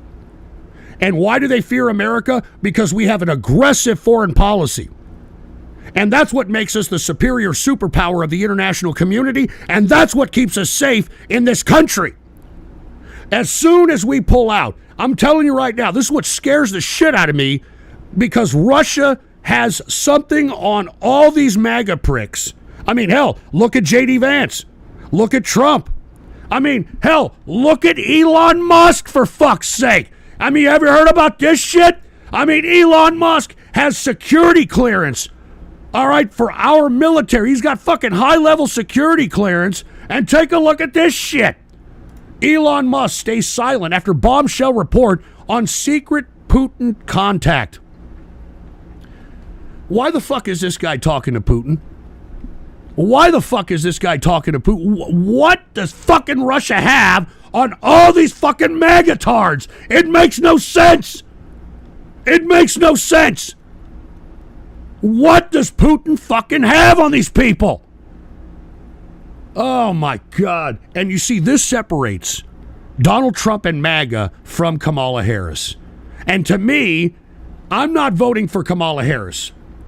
But if she's elected, I'm willing to swallow whatever these fucking goddamn Democrats do to us domestically, so long as they keep on with the current foreign policy, because the current foreign policy actually benefits us for the long term. But you try to tell that to these MAGA people who, I don't know what the fuck has gone wrong in this country, where you've got simps for Russia. And not only is it just regular idiot American people, you've got people in high level of power that are simping for Russia. All right? Thank you, arrogant bastard. Better to be feared than loved, Niccolo Machiavelli. And that's exactly what America's foreign policy is. It's a Machiavellian foreign policy. Cheers, man. And Tesla Cyberheart, Ghost, you're completely oblivious to the left refusing to vote for Harris due to Gaza. I just mentioned it when I said that they should have chose Josh Shapiro, but they didn't, you fucking moron. Put down the drink and listen, you drunken, stupid idiot. And Mama Luigi, in before marijuana, I mean tobacco, gets normalized on a nationwide level, how likely is that? Well, it's probably likely, Mama Luigi, because both sides say they're for that. All right? Fucking Harris has already said she's for that, and Donald Trump has said he's for that. So, I mean, I think that's not even an issue anymore. They've already verbally said that they both do that, so what difference does it make? Stooges rule, most of the food of the Middle East most of the food that the Middle East gets is from eastern Ukraine. Control Ukraine, you control the Middle East. Very good point there, Stooges rule. Very good point. But look, I mean, as I said, hold on, before I move on, let me get to some of these donos that I got on Buy Me a Coffee here. Put the PC shot on. Walmart Bill Cooper, Ghost, you should be happy. Trump has been bought out by the Israel lobby. You'll get a war with Iran. Greater Israel can finally be achieved, and you can finally live in safety in your homeland. Well, look, we can deal with wars on multiple fronts, all right? I mean, everybody's giving too much credit to Iran, for Christ's sake, all right? I mean, but I think people need to stop living in fear. All right, we have the strongest, the most sophisticated military on earth. And unless we continue to assert our authority, we're going to be the enemy if we fucking turn tail and tuck back and be isolationists. Then these Brics idiots will see our weakness and then collaborate in a coalition in a military capacity, and then we'd be in some real fucking trouble, all right? And Urinator, what's your thoughts on Walsh dating daughter of... I just fucking said that, Urinator! If you weren't fingering your ass and sexually harassing me with gay sexual harassment, you would have heard I already talked about that, you fucking moron! Jesus Christ, man, you fucking attention deficit disorder pieces of shit! Good God! Anyway, Jatario, Vigo is taking a break from McDonald's and shifting to cheese while fries are down and dairy is up. Type 22 to slap woodshed in the glossy banana. And then we've got arrogant bastard once again. Better to be feared than loved, Niccolo Machiavelli. And that's how we're operating our foreign policy, folks. I mean, I know that many of you don't like it, but you're benefiting from it. Your stupid, dumb, unappreciative, entitled ass is living in safety because of it. But try to tell that to you entitled pieces of American trash. I'll tell you right now, I love America. I love our forefathers. I love the Constitution. The American public, I don't know anymore. All right? The American public sucks. All right? The American public sucks. They're entitled. They're fucking feeble-minded. They're man-children. They think that everything is just supposed to be given to them. All right? They think that things are supposed to happen to them instead of going out and making things happen. And they don't want to work. Anyway, I'm digressing here. Back to Elon Musk here, all right? Back to Elon Musk. Elon Musk's secret talks with Putin ramped up during his Twitter takeover, according to Wall Street Journal. So this kind of puts a very big spotlight on Elon Musk because, in my opinion, he's being a little too propagandish, if you want my opinion, on Twitter. I love Twitter. I think it's a good product, but I cannot refresh any of the feeds or any of the posts without seeing him as the top 3 posts every fucking time. And this guy is retweeting bullshit that he can't even validate himself. How many times has Elon Musk been caught retweeting shit that is fake news or it's AI generated or it's complete crap? I mean, he's not even fucking overlooking what the hell he's retweeting, for Christ's sake. So, in my opinion, if this is true, that he started ramping up his talks during his Twitter takeover, I mean, I think we need to seriously take a look at Elon Musk. All right, I think we need to seriously take a look at him and whether or not he deserves security clearance, whether or not the American government should ask him for the money back that we gave him, because believe it or not, if it wasn't for the American taxpayer, Elon Musk wouldn't be Elon Musk. Back in the Obama days, Obama gave this piece of shit $7 billion. And that was a lot of money back then. Just gave it to him for all this stupid bullshit that Elon Musk is producing. And by the way, aside Twitter, which he didn't produce, as a matter of fact, he just bought it, every product that Elon Musk has put out has been a bunch of shit.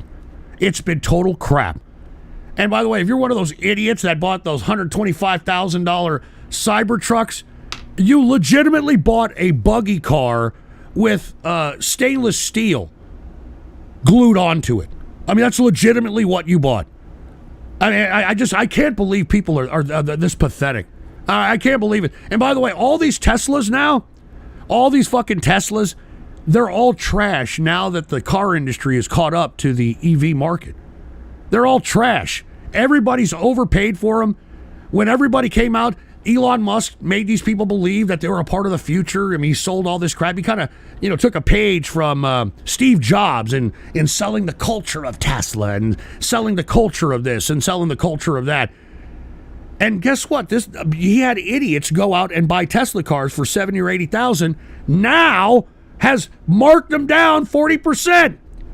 And these morons who bought them at $90,000 are holding a goddamn car note for 7 fucking years for a car they don't own. By the way, you don't own that car. You don't own that car. When you buy a Tesla, you don't own that fucking car. And if you think you do, try to do some modification to it and see what happens. You can't even sell a Tesla once you buy it. You can't even sell it for a year, or Tesla will sue you for $50,000 or whatever the fuck it. I'm not kidding around. I am not joking. In these new electronic vehicles, you do not own the fucking car. You don't own nothing. I mean, remember that one Chechnya leader, fucking Kadyrov? Remember he was showing off a Tesla Cybertruck and he mounted a machine gun on it and shit?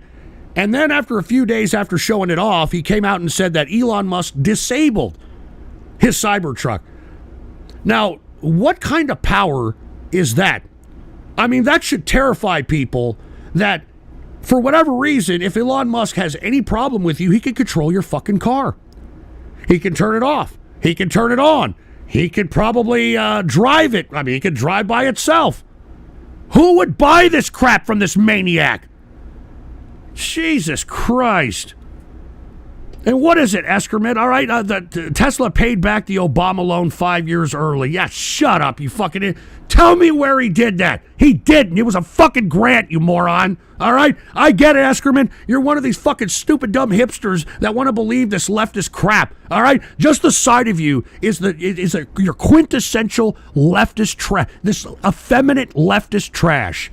I'm tired of effeminate leftist trash, especially effeminate male trash. I'm tired of it, all right? I get it. Some of you effeminate males, hey, you got more testosterone getting pumped into your ass than you do, or excuse me, estrogen as opposed to testosterone, and you're effeminate. You look like half chicks and shit. And hey, if you could find somebody that, is cool with that, that's fine. I'm tired of this assembly line manufacturing of effeminate males. I'm tired of this shit.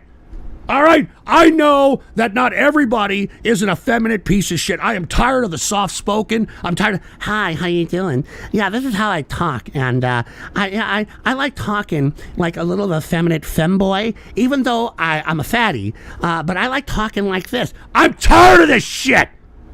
I'm tired of it, man. Jesus Christ. And look, if you're a feminine person and you're a taxpayer, and that's fine, but I have the right to... not appreciate something that is prevalent. And I really don't appreciate all this effeminate shit. I cannot believe this. And, males are getting more and more effeminate. Have you seen these athletes that, walk into the arena? I'm talking these black athletes in football and basketball. They're wearing skirts now, for Christ's sake. I'm not even joking around. Look at a player named Cam Newton. Take a look at what he fucking wears, for Christ's sake. All right? I mean, I can't stand this shit anymore. I can't stand it. I'm sorry. Anyway, look, I'm supposed to talk a little bit about the international news, so let me go ahead and do that. I'm really getting pissed off. I really don't want to do this, considering that many of you people are a bunch of troll terrorist cyber vermin that don't give a shit about this anyway, all right? And arrogant bastard, didn't the self-driving cars that came out a couple of years back have software issues where they were running over black people at crosswalks? Yeah, that was a few years ago. That's right. They couldn't distinguish black folks in the evening. I'm not kidding. Look it up. But anyway, let's transition, no pun intended, into international stuff, all right? Now, last week, Putin hosted the Brics Summit, right? And, of course, all these anti-American pricks on social media are like, oh, my God, look, America should fear the Brics. Oh, my God. Yeah, well, guess what? Even though it was hosted in Russia, many of the Brics nations were calling for peace. They were calling for peace, which was a subtle hit at Vladimir Putin. Okay? So, once again, I want to reiterate that Brics is nothing more than an optical international institution.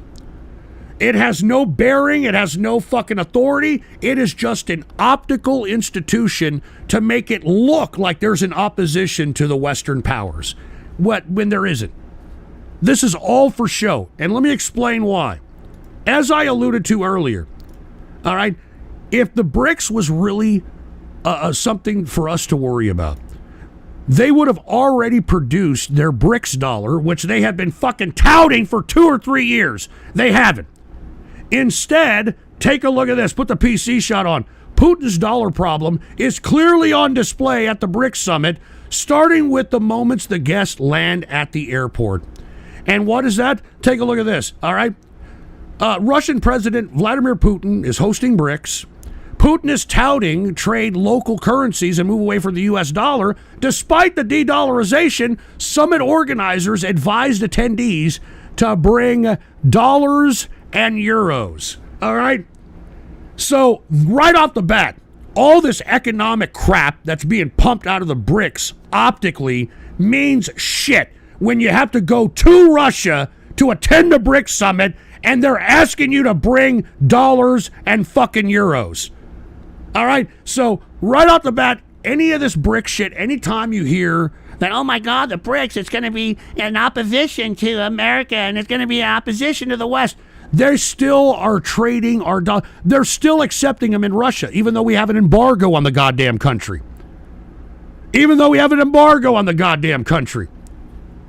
So aside from no economic culmination from last week's Brics meeting, all right, there's also no military commitments. And that's why I'm telling you folks, all right, if Brics was really something to worry about, aside from the economics, which they haven't even stepped foot into, aside from that, they would have some military coalition going on. You would have more countries that are helping Russia in its endeavor in Ukraine. Instead, what the fuck do you have? You only got him having to suck the schlong head of little Kim and whatever Iran can muster up to supply Russia. Those are the only two nations that are supplying Russia anything.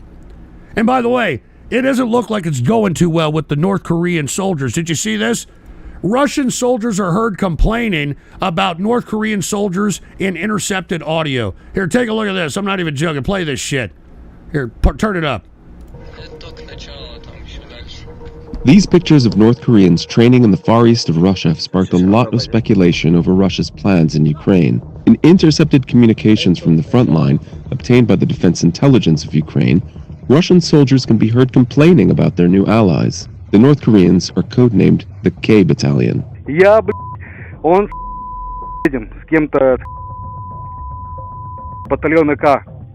Я говорю, ну он как раз по поводу батальону К рассказывал. Я говорю, а кто получает, говорю, на них оружие, боеприпасы? Мы, говорю, сухпайки, говорю. А кто, говорю, получает? Я говорю, насколько я слышал, получают бригады. Бригады, типа вы получаете. We can also hear them refer rudely to the North Koreans as the Chinese. The audio intercepts also reveal plans to have one interpreter and 3 senior officers for every 30 North Korean men. The Kremlin had initially dismissed allegations of North Korean troop deployments, but at the recent Brics summit, Russian President Vladimir Putin appeared to acknowledge that Pyongyang had sent soldiers to the country. And that didn't help the situation with him at Brics either. Because look, his little quagmire in Ukraine is actually destabilizing the region. And it poses a threat at the borders of these major powers like China, like India. And this is why there's no fucking commitment by any of these countries. Even though the United States and China right now are at a very tumultuous relationship, they, and I'm talking the Chinese, have not supplied any kind of military assistance to Russia. And as I stated, the reason is because the Chinese have their own imperialistic ambitions. They certainly do not want to help Russia in their own imperialistic ambitions because Russia invaded Ukraine for its own blood and treasure. It's not going to share the spoils with goddamn China. And that's why fucking dumbass little Kim is just giving him men because that stupid military pact. Supposedly, if something or someone or some country attacks North Korea, Russia is going to come in and aid. Yeah, I'll believe that when I see it, all right? I'll believe it when I see it. Put the PC shot on. What is this? Brics has a tendies. I'd like some Bill Millers with mill gravy if you're buying. Shut the fuck up, all right? You fucking Raisin Cane's choking son of a bitch, all right? Aside from spaghetti, chicken tendies is the nectar of autist losers like yourself there, Winston. Anyway, as I was stating before I got rudely interrupted by some fucking jerk-off, all right? Now, since Putin didn't get any help whatsoever, didn't get any help from the Brics, which are supposed to be this big consortium of countries that are going to be in opposition of the West, Putin is so desperate, aside from the North Koreans entering the military theater over there in Ukraine and Russia, now you've got Russia sucking up to Hungary, Syria, and Belarus. All right? I mean, right after the BRICS summit, this is what's happening. Take a look at this. Hungary foreign minister to join Russia, Syria, and Belarus at a security summit. So this is a sign, once again, of desperation by Putin, knowing that he has nobody. He's completely isolated. Not even his BRICS buddies are going to come to his aid in any capacity. So he's going to the lackeys that he has in the EU, Hungary, And then you've got the fucking, his butt boy in Belarus, Lukashenko. And then Syria, I don't even know what Syria could add to the security of Russia, considering that Russia is the only reason Bashar al-Assad is still alive. But it just goes to show the desperation that Putin is in. And we've got him against the fucking ropes. And the last thing we need is a fucking president that fucking sucks his cock. All right? It's the last thing we fucking need. And by the way, take a look at this, all right? Aside from Putin getting rejected from his Brics buddies, aside from him having to go to Hungary and Belarus and Syria to suck up for some fucking kind of donation or whatever, Putin is now recognizing that he's all alone, so all he has left is the same empty threats that little Kim gives all the time, and that's nuclear threats. Take a look at this. This stupid moron just began, quote, nuclear drills, all right, simulating an attack on Russia. And as you can see, he looks a little weird here. As a matter of fact, let me blow this up a little bit. Hold on, let me blow this up here. Shut up, Putin. Let me blow this up, okay? Because he looks a little shook. He doesn't look as confident, as cocky, and as arrogant. All right, take a look at this. Play this shit. Look at this. Сегодня мы проводим очередную тренировку стратегических сил сдерживания. Отработаем действия должностных лиц по управлению применением ядерного оружия с практическими пусками баллистических и крылатых ракет. Сразу отмечу, что Россия подтверждает свою принципиальную позицию о том, что использование ядерного оружия является крайней исключительной мерой обеспечения безопасности государства. Вместе с тем, мы хорошо понимаем, что именно ядерная Al-Qaeda продолжает оставаться гарантом суверенитета и безопасности нашей страны. Позволяет решать задачи стратегического сдерживания. Hey, cheers to QP, QRK, JQ, man. Happy Halloween. Appreciate the 2 beers, man. Cheers to you, man. Важно иметь современные и постоянно готовые к боевому применению стратегические силы. Будем и дальше совершенствовать все их компоненты. Ресурсы для этого имеются. Подчеркну, мы не собираемся втягиваться в новую гонку вооружений, однако будем поддерживать ядерные силы на уровне необходимой достаточности. Duke Orville says they're using a filter on Putin. Makes you wonder why, right? He doesn't look like the same Putin that we saw out there hobnobbing with his boys at the Brics Summit. So I agree with that there, Duke Orville. He does look a little strange. And once again, cheers to QP, QRK, JQ. Thank you very much, man. But like I said, that's what he's having to resort to now. He's crying wolf. He's been fucking threatening nukes for ever since the beginning of this whole goddamn campaign. And yet, it's falling on deaf ears at this point. It's the boy that cried nuclear wolf. All right? All right, it's the boy that cried nuclear wolf. And he's got to continue to keep the fear up. All right, because his people are kind of starting to lose its grip. We already talked about Chechnya, pending a civil conflict over the Wildberries Corporation, believe it or not. We talked about that on the last show. But the economy, all right, it's the economy, stupid. Take a look at this on a Foreign Policy magazine. Russia cannot keep spending like this for too long. Moscow is depleting its rainy day savings to plug its war-induced fiscal deficit while preserving social stability.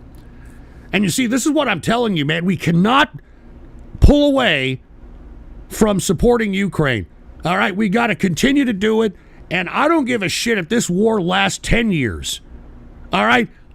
The whole purpose of this war, because the Russians induced it, and now it's theirs, is to deplete Russia of population resources, military resources, and economic resources. And that's exactly what is happening now. That's exactly what is happening now. And what is this, Vox Artificials? I'm playing Uno right now instead of listening to your show. Well, stick the Uno cards right up your fucking prolapsed anus, you stupid, dumb Canadian Canuck. And Devious Dave, the Russians have cool gas masks. All right, great. But anyway, once again, it's working. I mean, this is the whole reason why we're supporting Ukraine, is to deplete Russia of everything. Of everything. So once again, if we pull out of Russia, let me tell you what Trump can do. If Trump gets elected, because we have a major embargo and a major sanctions against Russia, he will lift the embargo and sanctions. And now that Russia is teetering when it comes to its economy, when we lift those damn sanctions and we start buying again from Russia, we're going to instantly put Russia into an economic boom. And instead of making America great again, Russia is going to be made great again because of Donald Trump. He's already said that he's going to do this. I just showed you an article where J.D. Vance is saying that we're going to, quote, negotiate with Russia. What the fuck does that mean? That means he's going to give Ukraine to Russia. And let me tell you, they're going to keep going west. And if they gain any more ground, the Brics people aren't going to just sit on the sidelines if Russia is proven successful in gaining geography in the West. And that's all there is to it. And if you people don't understand that, I don't know what the hell to tell you. All right, it's obvious that the pay grade of international relations has gone over your head. But anyway, once again, not looking good for Russia. Exactly what we want.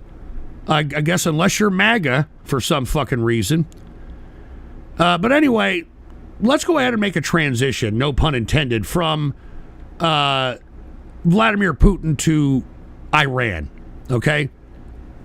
Now, I don't know if you heard Iran, but because they're getting hit up, because they're getting targeted, they're getting upset that Russia ain't helping them or ain't doing anything about it. And as I stated, I mean, even though Russia claims that they're going to give you support if you know somebody attacks you, the same kind of support they're claiming they're going to give North Korea, they ain't going to be there. And take a look at this. Iranian journalists are criticizing Russia over their lack of support against Israel. Iran has faced ongoing criticism for its strategic alliance on Russia, with some in the regime insiders questioning the relationship altogether. I mean, this is great. I mean, it's like the PNAC document, you know, the Project for New American Century. It's all coming to pass. It's all coming to pass. And, you know, sometimes you got to admit that, you know, you didn't see things that many did highlight in certain documents, and the PNAC document is going exactly as planned. And that's why, you know, if you can't beat them, join them. And I think this is a great foreign policy. Everything is going to plan. It's great. Iran, I mean, they're complaining about Russia. Hey, what do you do? We need help. And Russia can barely help itself. It's great, man. It's fucking great. I love this foreign policy. This foreign policy is the greatest foreign policy that I have ever witnessed. I mean, Antony Blinken puts Henry Kissinger and Zbigniew Brzezinski and Albright, all them to shame. All them to fucking shame. So, all you people that are out there that really don't understand these concepts, just shut your mouth and go to Comic-Con and just enjoy your fucking life and stop thinking that you have any pertinence in this political process. All right? And arrogant bastard, Russian support to other countries are more like IOUs at this point. They have nothing to give. That's what I'm saying, arrogant bastard. Try to tell that to these MAGA pricks. Try to tell that to them. They want to suck Putin's cock, for Christ's sake, man. And I don't get it. I don't get it. They want to suck Putin's cock. Anyway, sorry. I'm just pissed at this shit. But anyway, Iran's getting a little upset because they may have gotten, you know, bargained a little bit more than they can chew. In the recent attacks this Saturday night, Israel attacked Iran, and it was strategic, precise attacks. It wasn't an all-out engagement. And what they actually did is they hit a couple of secretive military bases that house the S-300 and 400 targeting missile systems, the radar of them, not necessarily the missile systems themselves, the radar for those missile systems. And in essence, it kind of leaves them very vulnerable for attack Because unlike if they had this radar, they could precisely take anything out of the air, anything out of their airspace. And because this radar has been completely eliminated, okay, they have nothing left other than these projectiles that they can just randomly throw in the sky without any kind of radar precision, in hopes of getting whatever's in their airspace. So it's very vulnerable. They're very vulnerable at this point in time. Very vulnerable. So this kind of suggests to me that they hit up Iran's airspace, daring Iran to hit up Israel again so they can be justified for a raining down of death from above type airstrike. So now the ball is in Iran's court, and is Iran going to do a goddamn thing? I don't know. I mean, every time Iran does do something, it's merely cosmetic. I mean, all those ballistic missiles that they rained down on Israel that justified this current attack, they didn't kill anybody but a Palestinian. All right? And same here. They didn't really kill too many people. I think they killed 2 soldiers, but they took out the radar system for the S-300 missile system, which leaves their airspace vulnerable. So that really was the precise reason why the Israelis hit up Iran on Saturday night. All right, and that's why I didn't do a a True Capital's radio show, because I thought it was going to be bigger than it was. And then when we got the assessment, it shows that they hit up their missile defense system, their anti-aircraft missile system. But take a look at this. Iran insists, okay, that they're going to retaliate. Take a look at this. Bitter and unimaginable consequences. Iran warns of reprisal for Israel. So let's go ahead and take a look, all right? I mean, they're waiting for Iran to make a serious move. Okay, the past 2 attacks on Israel by Iran have yielded nothing. It's all, shock and awe, and they ain't scaring anybody. They ain't scaring anybody. So let's see if Iran is going to actually make a fucking move and actually go after something instead of like throwing bottle rockets over there for scholastic purposes. All right? So anyway, that's Iran. And look, maybe, just maybe, we're all trying to wait out the Ayatollah. Because have you heard about this shit? Take a look at this. Put the PC shot on. Iran's supreme leader, Ayatollah, suffers from a terminal illness, reports suggest. Well, no shit, he's an old fucking man. All right, I'm sure the stress of being, targeted and having people fucking eliminated in Tehran, the Hamas leader and Hezbollah's second in command was targeted in Tehran. I mean, I'm sure the stress for this old man ain't helping the situation. And you see, that's what we need. We need the Ayatollah to die. If the Ayatollah dies on his own, then Israel can strike. Then the United States can aid in a ground force capacity via humanitarian effort and come in from Iraq and Syria. And then that's it for the regime. So it may be a waiting game here. But we shall see. Let's see if the Ayatollah can live. I mean, there's a report that he's gravely ill. That he's utterly gravely ill. So keep that in mind. We shall see. All right. So that's the news of Israel and Iran.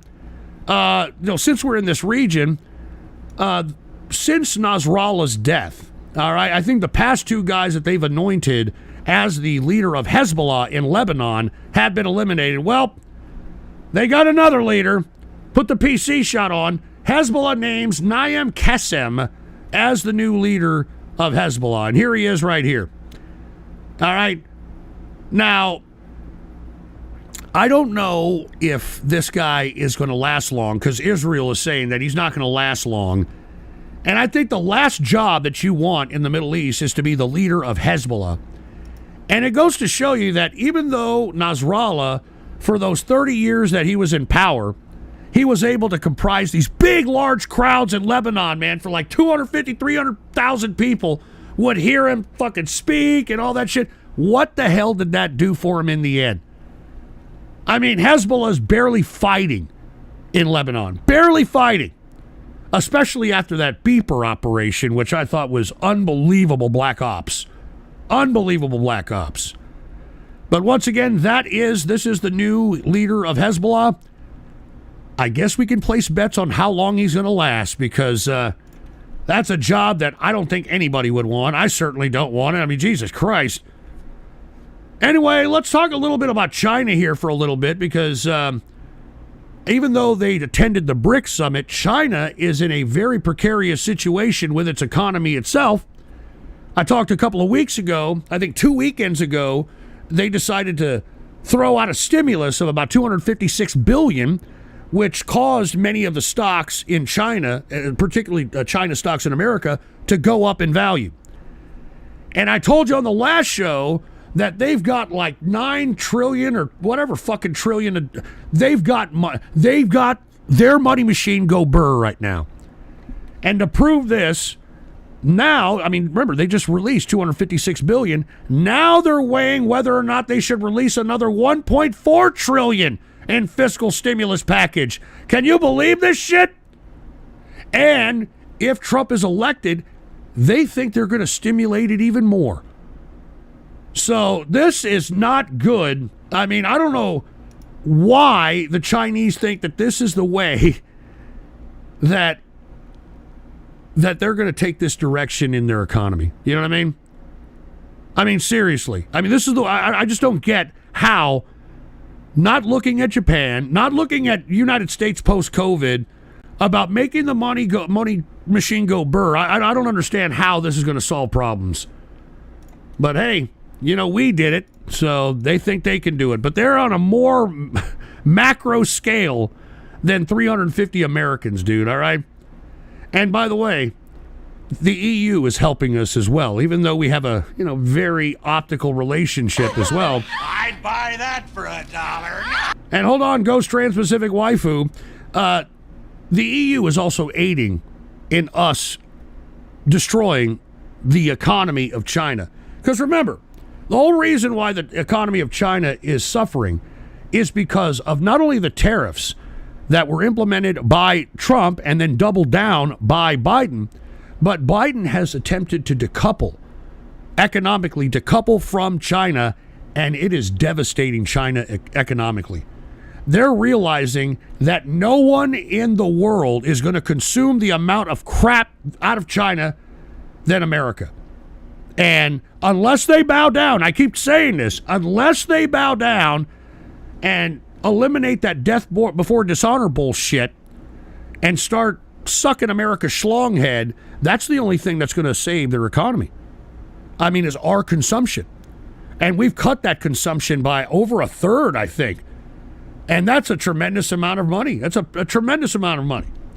Now the EU is helping us in this regard. Now, we're not letting in any electronic vehicles from China into America. None whatsoever. So that's hurting them. Now, EU is slapping a tariff on Chinese electric vehicles, and it's going to happen here shortly. And by the way, it's going to be a 45.3% tariff on any electronic vehicle that China imports. Now, Tesla, on the other hand, they've got to deal with the EU where they're only paying 7.8% tariff. So China's not necessarily happy about this.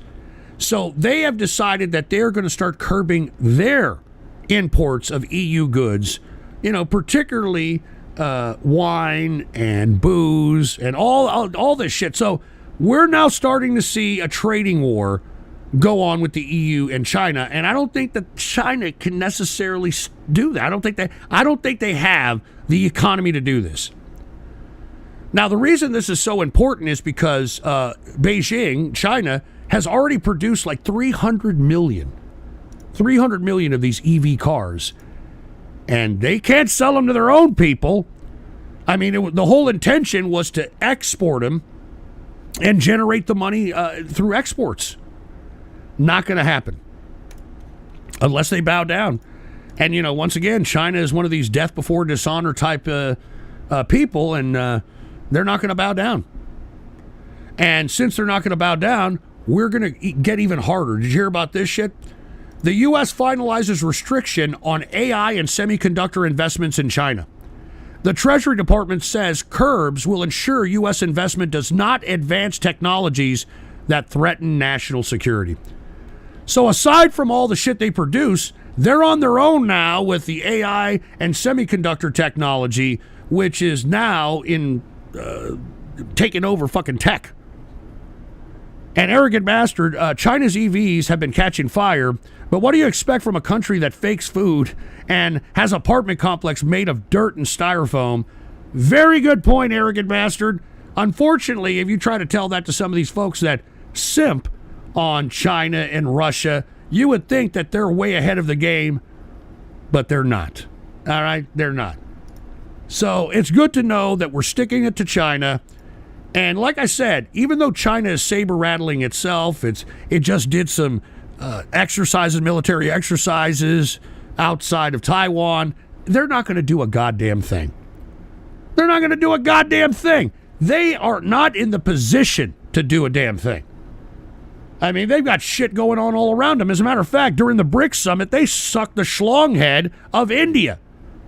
Because, believe it or not, China fears India.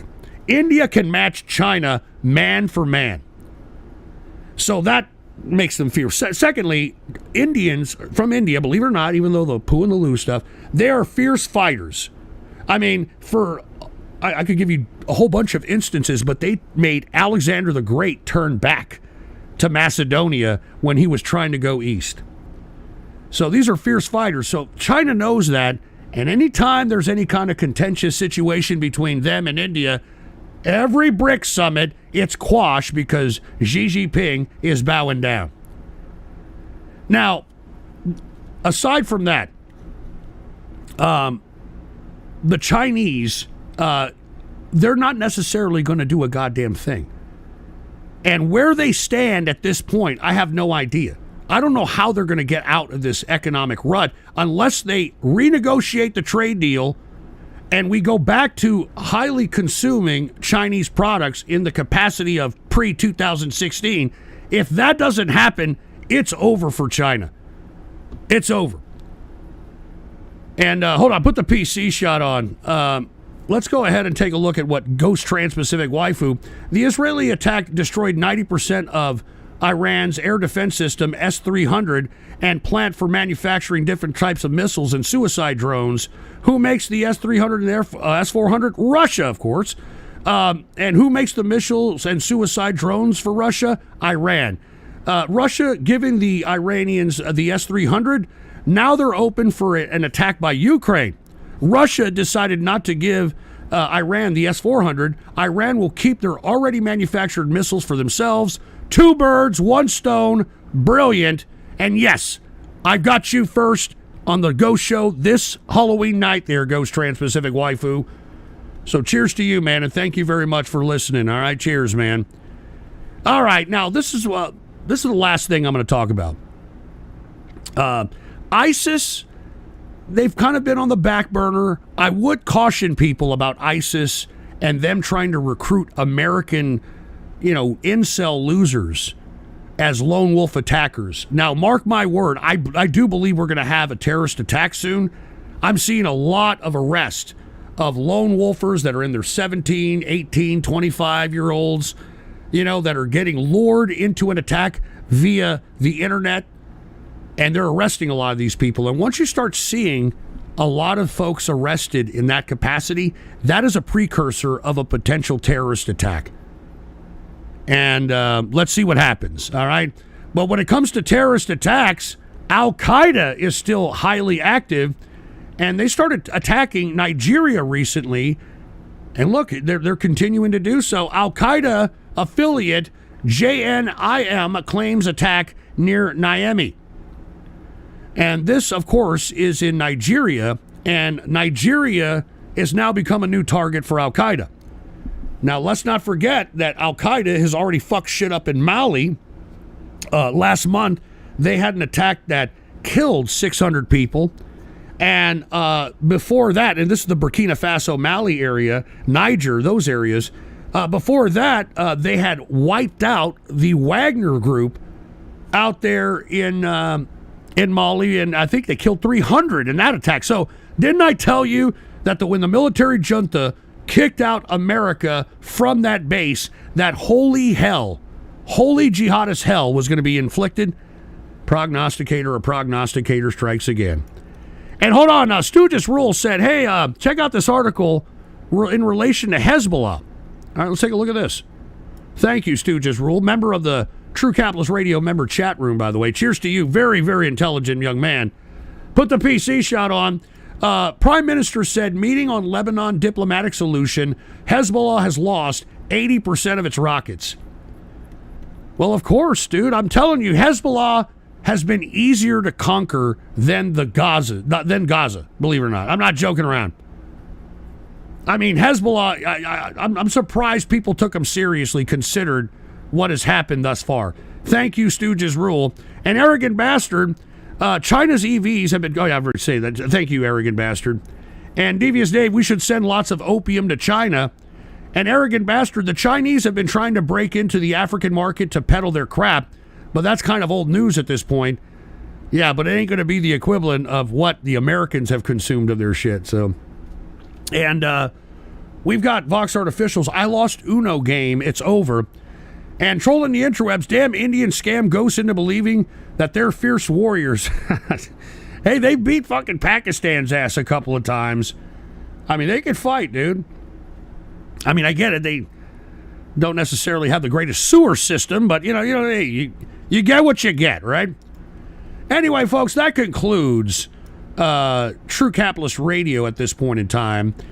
And let's go ahead and go to some totally useless news, since we're already at this portion of the broadcast, all right? So I want to thank everybody for chilling here with me. Once again, before I get to totally useless news, I'd like everybody to, entertain joining the True Capitalist Radio member chat, all right? Had a great conversation with those folks last night. I'm going to be in the chat room tonight. And by the way, if you join from now until Halloween night, you will be eligible to get the Engineers trading card. Believe it or not, every one of the members is getting mailed a new card every single month, a new trading card relating to the True Capitalist Radio show. The last one was yours truly. This one is going to be the Engineer, and I think they turned out great. So cheers to those folks in there. Great conversation. This is not a troll room. This is not internet drama or any of that crap. Great conversation. You want to better yourself? You want to make some money? You want to talk to some people that are credible members of society? I would suggest to take a look at that. All right? I'm not joking around. So cheers to all the folks that are in there. We're almost at 100 members. So, consider, joining the True Capitalist Radio chat room. All right? Now, let's go ahead and go to totally useless news here. Take a look at this. All right? Have you heard about this? A testament to our current pussy-whipped internet society. Take a look at this. Influencers drowned during yacht party after refusing to wear life jackets because, quote, it would ruin their selfies and their tans. All right? I'd buy that for $1. And Cheers to Kits does a flip. All right, hold on just a second. I'll get to yours in just a second. Now, this influencer drowned. This was one of these women from Brazil with a big ass. Here she is right here.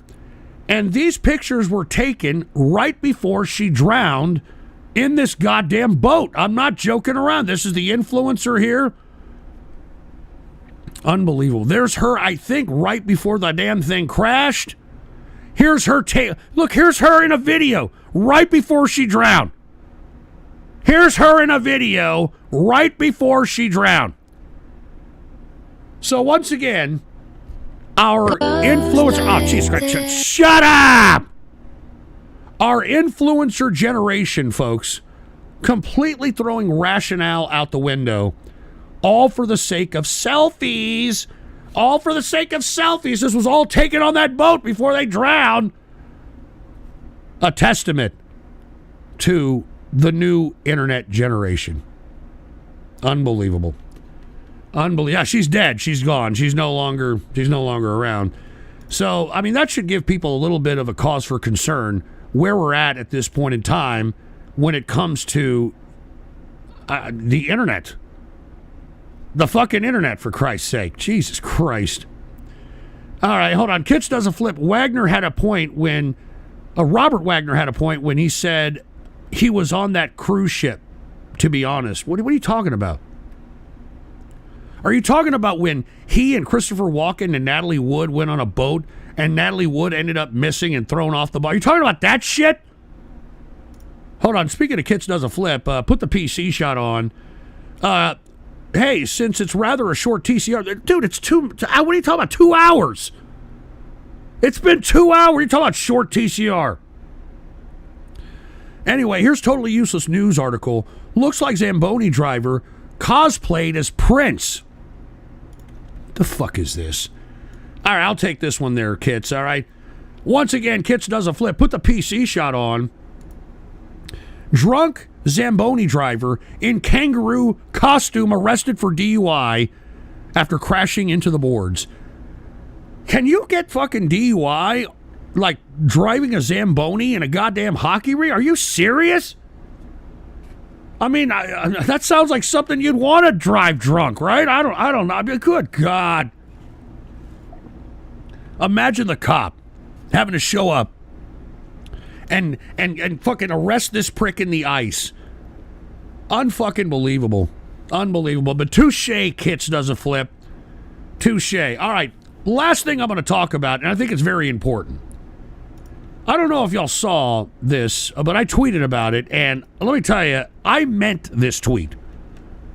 All right, this is a testament of this pussy-whipped America that I'm telling you, I mean, it's not just America, Western civilization. The Vatican came out with a mascot directed at trying to attract the youth. And take a look at this fucking mascot, for fuck's sake. Take a look at this shit! The Vatican has unveiled the official mascot of the Holy Year 2025, Luce, Italian for light. Archbishop Fischella says that the mascot was inspired by the church's desire to live even within the youth, or excuse me, live even with the pop culture of our beloved youth. So, folks, let me tell you something, man. I'm tired of this effeminate crap. I'm tired of this anime garbage. But, you know, this is why we got to replace people. I'm sorry. We can't continue on this way of a bunch of lazy, effeminate idiots that want to do nothing but play video games, cosplay, and watch anime until they're 40 and live with their fucking parents. We can't continue to do this. Now, that's why, folks, in my opinion, I am an advocate now. I am an advocate of replacing the American people. I am an advocate. And let me explain why.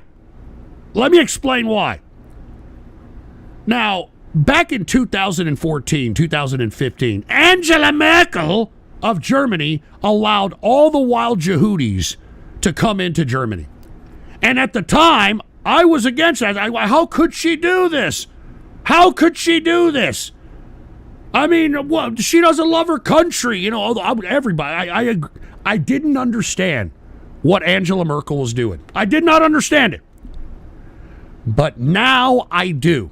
Okay? Now, I showed this article on the last show, and I didn't go into this discussion because everybody calls me that I'm anti-American. I am not anti-American. I love America. I love the Constitution. I love our forefathers. The fucking people are a bunch of entitled pieces of fucking man-child, antisocial, narcissistic pieces of shit. Not everybody, all right? But a group is defined by its majority. I know that there are hardworking Americans out there. I know them. I talk to them. But a group is defined by its majority. And the reason why most of America are a bunch of narcissistic, entitled, man-children pieces of trash is because we have turned America into what Europe was back about 20 or 30 years ago, where now people don't even have to work. I just mentioned on this show that over 53% of Americans are collecting an entitlement. Over 53 fucking percent of Americans are collecting entitlement. That's why this country sucks. That's why this country has gone to hell. And much like what happened to Germany, because look, I mean, take a look at this. Put the PC shot on. Take a look at our debt to GDP ratio. Take a look at this. All right? By 2050, it's going to be 200%. All right? Debt to GDP ratio. All right? Take a look at all the other countries. All going higher except who? Germany. Except Germany. Now, why is Germany going down? Because they're doing, or what they did back in 2014 and 15 is what we're doing now. And they did it out of necessity, because most of the German people out there were a bunch of goddamn socialists who believe, oh yes, I do what I want. I only work 4 hours a day. I take 3-hour lunches. And you see, you can't unteach an entitled, narcissistic, socialist piece of You can't change this shit. You can't change it. All right? So if you can't change these people's laziness, if you can't change the precedent of them being entitled, narcissistic pieces of shit, then what do? You have to replace them. And that's exactly what Germany did. And take a look at the point in which this high chart of debt to GDP ratio all of a sudden comes down. All of a sudden comes down. Why? Because Germany was forced to have austerity measures. They could no longer afford to pay for this entitled socialist bullshit. So you cut the entitlements, you cut the spending, and then you bring in the wild Yehudis to come in, and guess what? Believe it or not, the wild Yehudis are actually working. They actually went in there, started working. They opened fucking kebab shops all over the place. They're paying taxes. They're integrating themselves with the goddamn society. And that's why you're seeing Germany going down while every other goddamn Western civilization is going up. Even China is going up. The United States is going up. The world is going up. The G7 nations are going up. All right, the fucking look at Japan. Almost 400% of fucking debt to GDP ratio. Look at the UK. Look at France. Look at Italy. Take a look at Germany. Take a look at Germany. And you know what the consequence of this is? Germans already had a decent work ethic, at least some of them, not all of them. Remember, they were all a bunch of fucking socialists. They're all a bunch of fucking socialists. So you couldn't change these people. I'd buy that all right? for $1. You couldn't change these people. You had to replace them. And take a look at the GDP to debt ratio. It's the only nation amongst all Western nations, or G7 nations, I should say, that actually had their debt to GDP going down. And no, I'm not laughing because I don't believe it. I'm laughing because you people that think that you're entitled to all this fucking bullshit, you think it's going to last forever. It's not. All right, it's not going to last forever. As a matter of fact, this shit might happen sooner than you fucking people anticipate. So look, don't shoot the messenger. All right? Don't shoot the messenger. But I think that we need to replace the American people. Because we need to bring down over 53% of American people collecting an entitlement. During the year 2000, take a look at America during the year 2000. Take a look at that. Look at where we were in the year 2000. There was less than 10 fucking percent of people collecting an entitlement. And take a look at where we were. Look at that chart. How low we were when it came to debt to GDP ratio. And then what happened? We started getting more people on entitlements. We started spending we started just doing ridiculous shit. And take a look at us now. You see, we have to get people out of entitlements. We got to stop spending. And unfortunately, the whole reason why nobody on the left or the right are saying anything about being fiscally responsible is because it would be unpopular amongst this, I hate to say it, entitled, narcissistic, man-child American public. If you take away entitlements, they're going to cry and melt down like that black autistic kid did when he slammed his teacher for taking away his Nintendo. And you see, there's no rationale. You can't fix this shit. We can't fix this shit. The only way we can fix it is if we replace these people. And that's exactly what's going to happen. And that's why me, as a Republican, I think that after this 2024 cycle, we need to take over the Republican Party and not only instill morality and fiscal responsibility, but we need to target. We absolutely need to target those immigrants. Because as I stated, there is a schism in the Democrat Party between them pandering to the urban demographic and them pandering to the immigrants. And you see, at some point, both those demographics are going to clash. And you see, I want the Republicans to have the minds of the immigrants because the immigrants are going to be the only ones working. And when they get amnesty and they become citizens, they're going to be paying taxes. They're going to be paying taxes. And once they pay taxes, that's when us, who want to be fiscally responsible, conservative Republicans, can use that spirit in order for them to go against the entitled American people who refuse to work, who refuse to have any integrity, self-respect, and do something with their fucking lives. All right? And when we have that debate, we tell the immigrants, I mean, do you think it's fair that you are the ones that are contributing? You're the ones paying the taxes? And these second or third generation Americans are just sitting on their fat asses, generation after generation, collecting off of the fucking productive? Do you think that's fair? And they're all going to say, hell no. And then that's when we'll become fiscal conservatives. That's when this country can fix itself again. That's when we can turn into Germany and have that fucking chart instead of this fucking chart up here.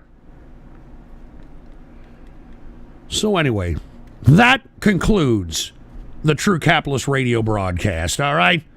You can agree or disagree with me. That's what makes America so great.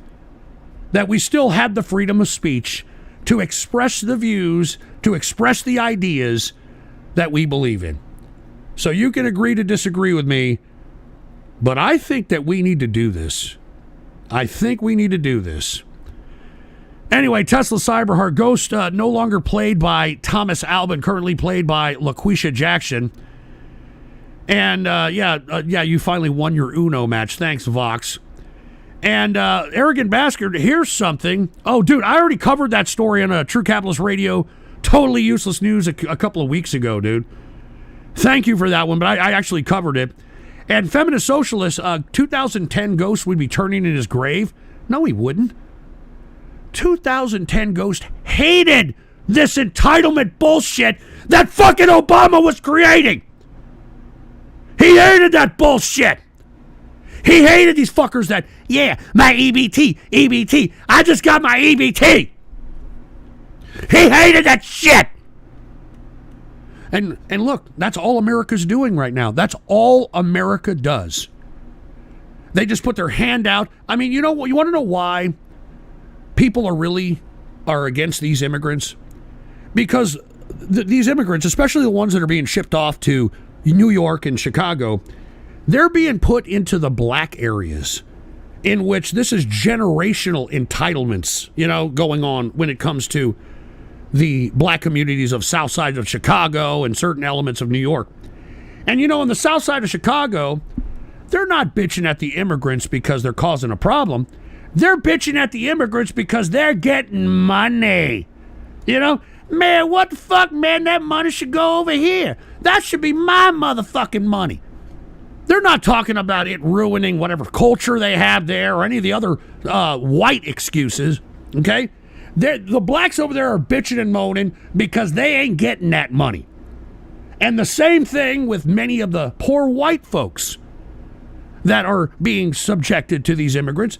It's not about anything else other than, hey, why do they get the money? I want money. Why don't we take care of America? And dude, you've already heard my diatribes on taking care of America. How much more do we have to take care of America? How much more? I mean, I'm tired. I mean, as I stated, the whole COVID situation was an exercise in American socialism. And let me tell you, we printed out so much money. We gave out people, close to 10 grand to people, all right? And on top of which, PPP loans and all this other bullshit, printed out money and gave it out to these people. What did they do? They did nothing, all right? Within 2 years, they spent that fucking shit. They spent it all. They spent all their savings. They fucking maxed out their credit. So that's why, even though, did you read about this? Here, let me see if I can find it. I was gonna wait on the next show for this, but the average median income, household income in America is $1.03 million, $1.03, believe it or not. The average household income in America. And yet people are still bitching. That's how much money we printed out. Is that the average household now is like $1.03 million. And yet people are still bitching because that's what socialism produces.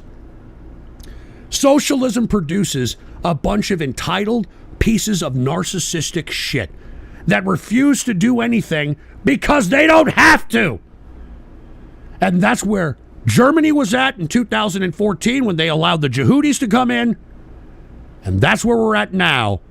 And that's why no party in Washington, D.C. is doing a goddamn thing about the border. No matter how much you people piss and moan about it, the people in Washington aren't stupid. They know they need taxpayers. And over 53% of natural-born American citizens collecting an entitlement is certainly not going to create new taxpayers doing that route. So whether you want to agree with me or believe me or not, it's coming true. So you either prepare yourself for it or you're going to be replaced. All right? And Vox Artificial, yeah, great. You got another Uno game.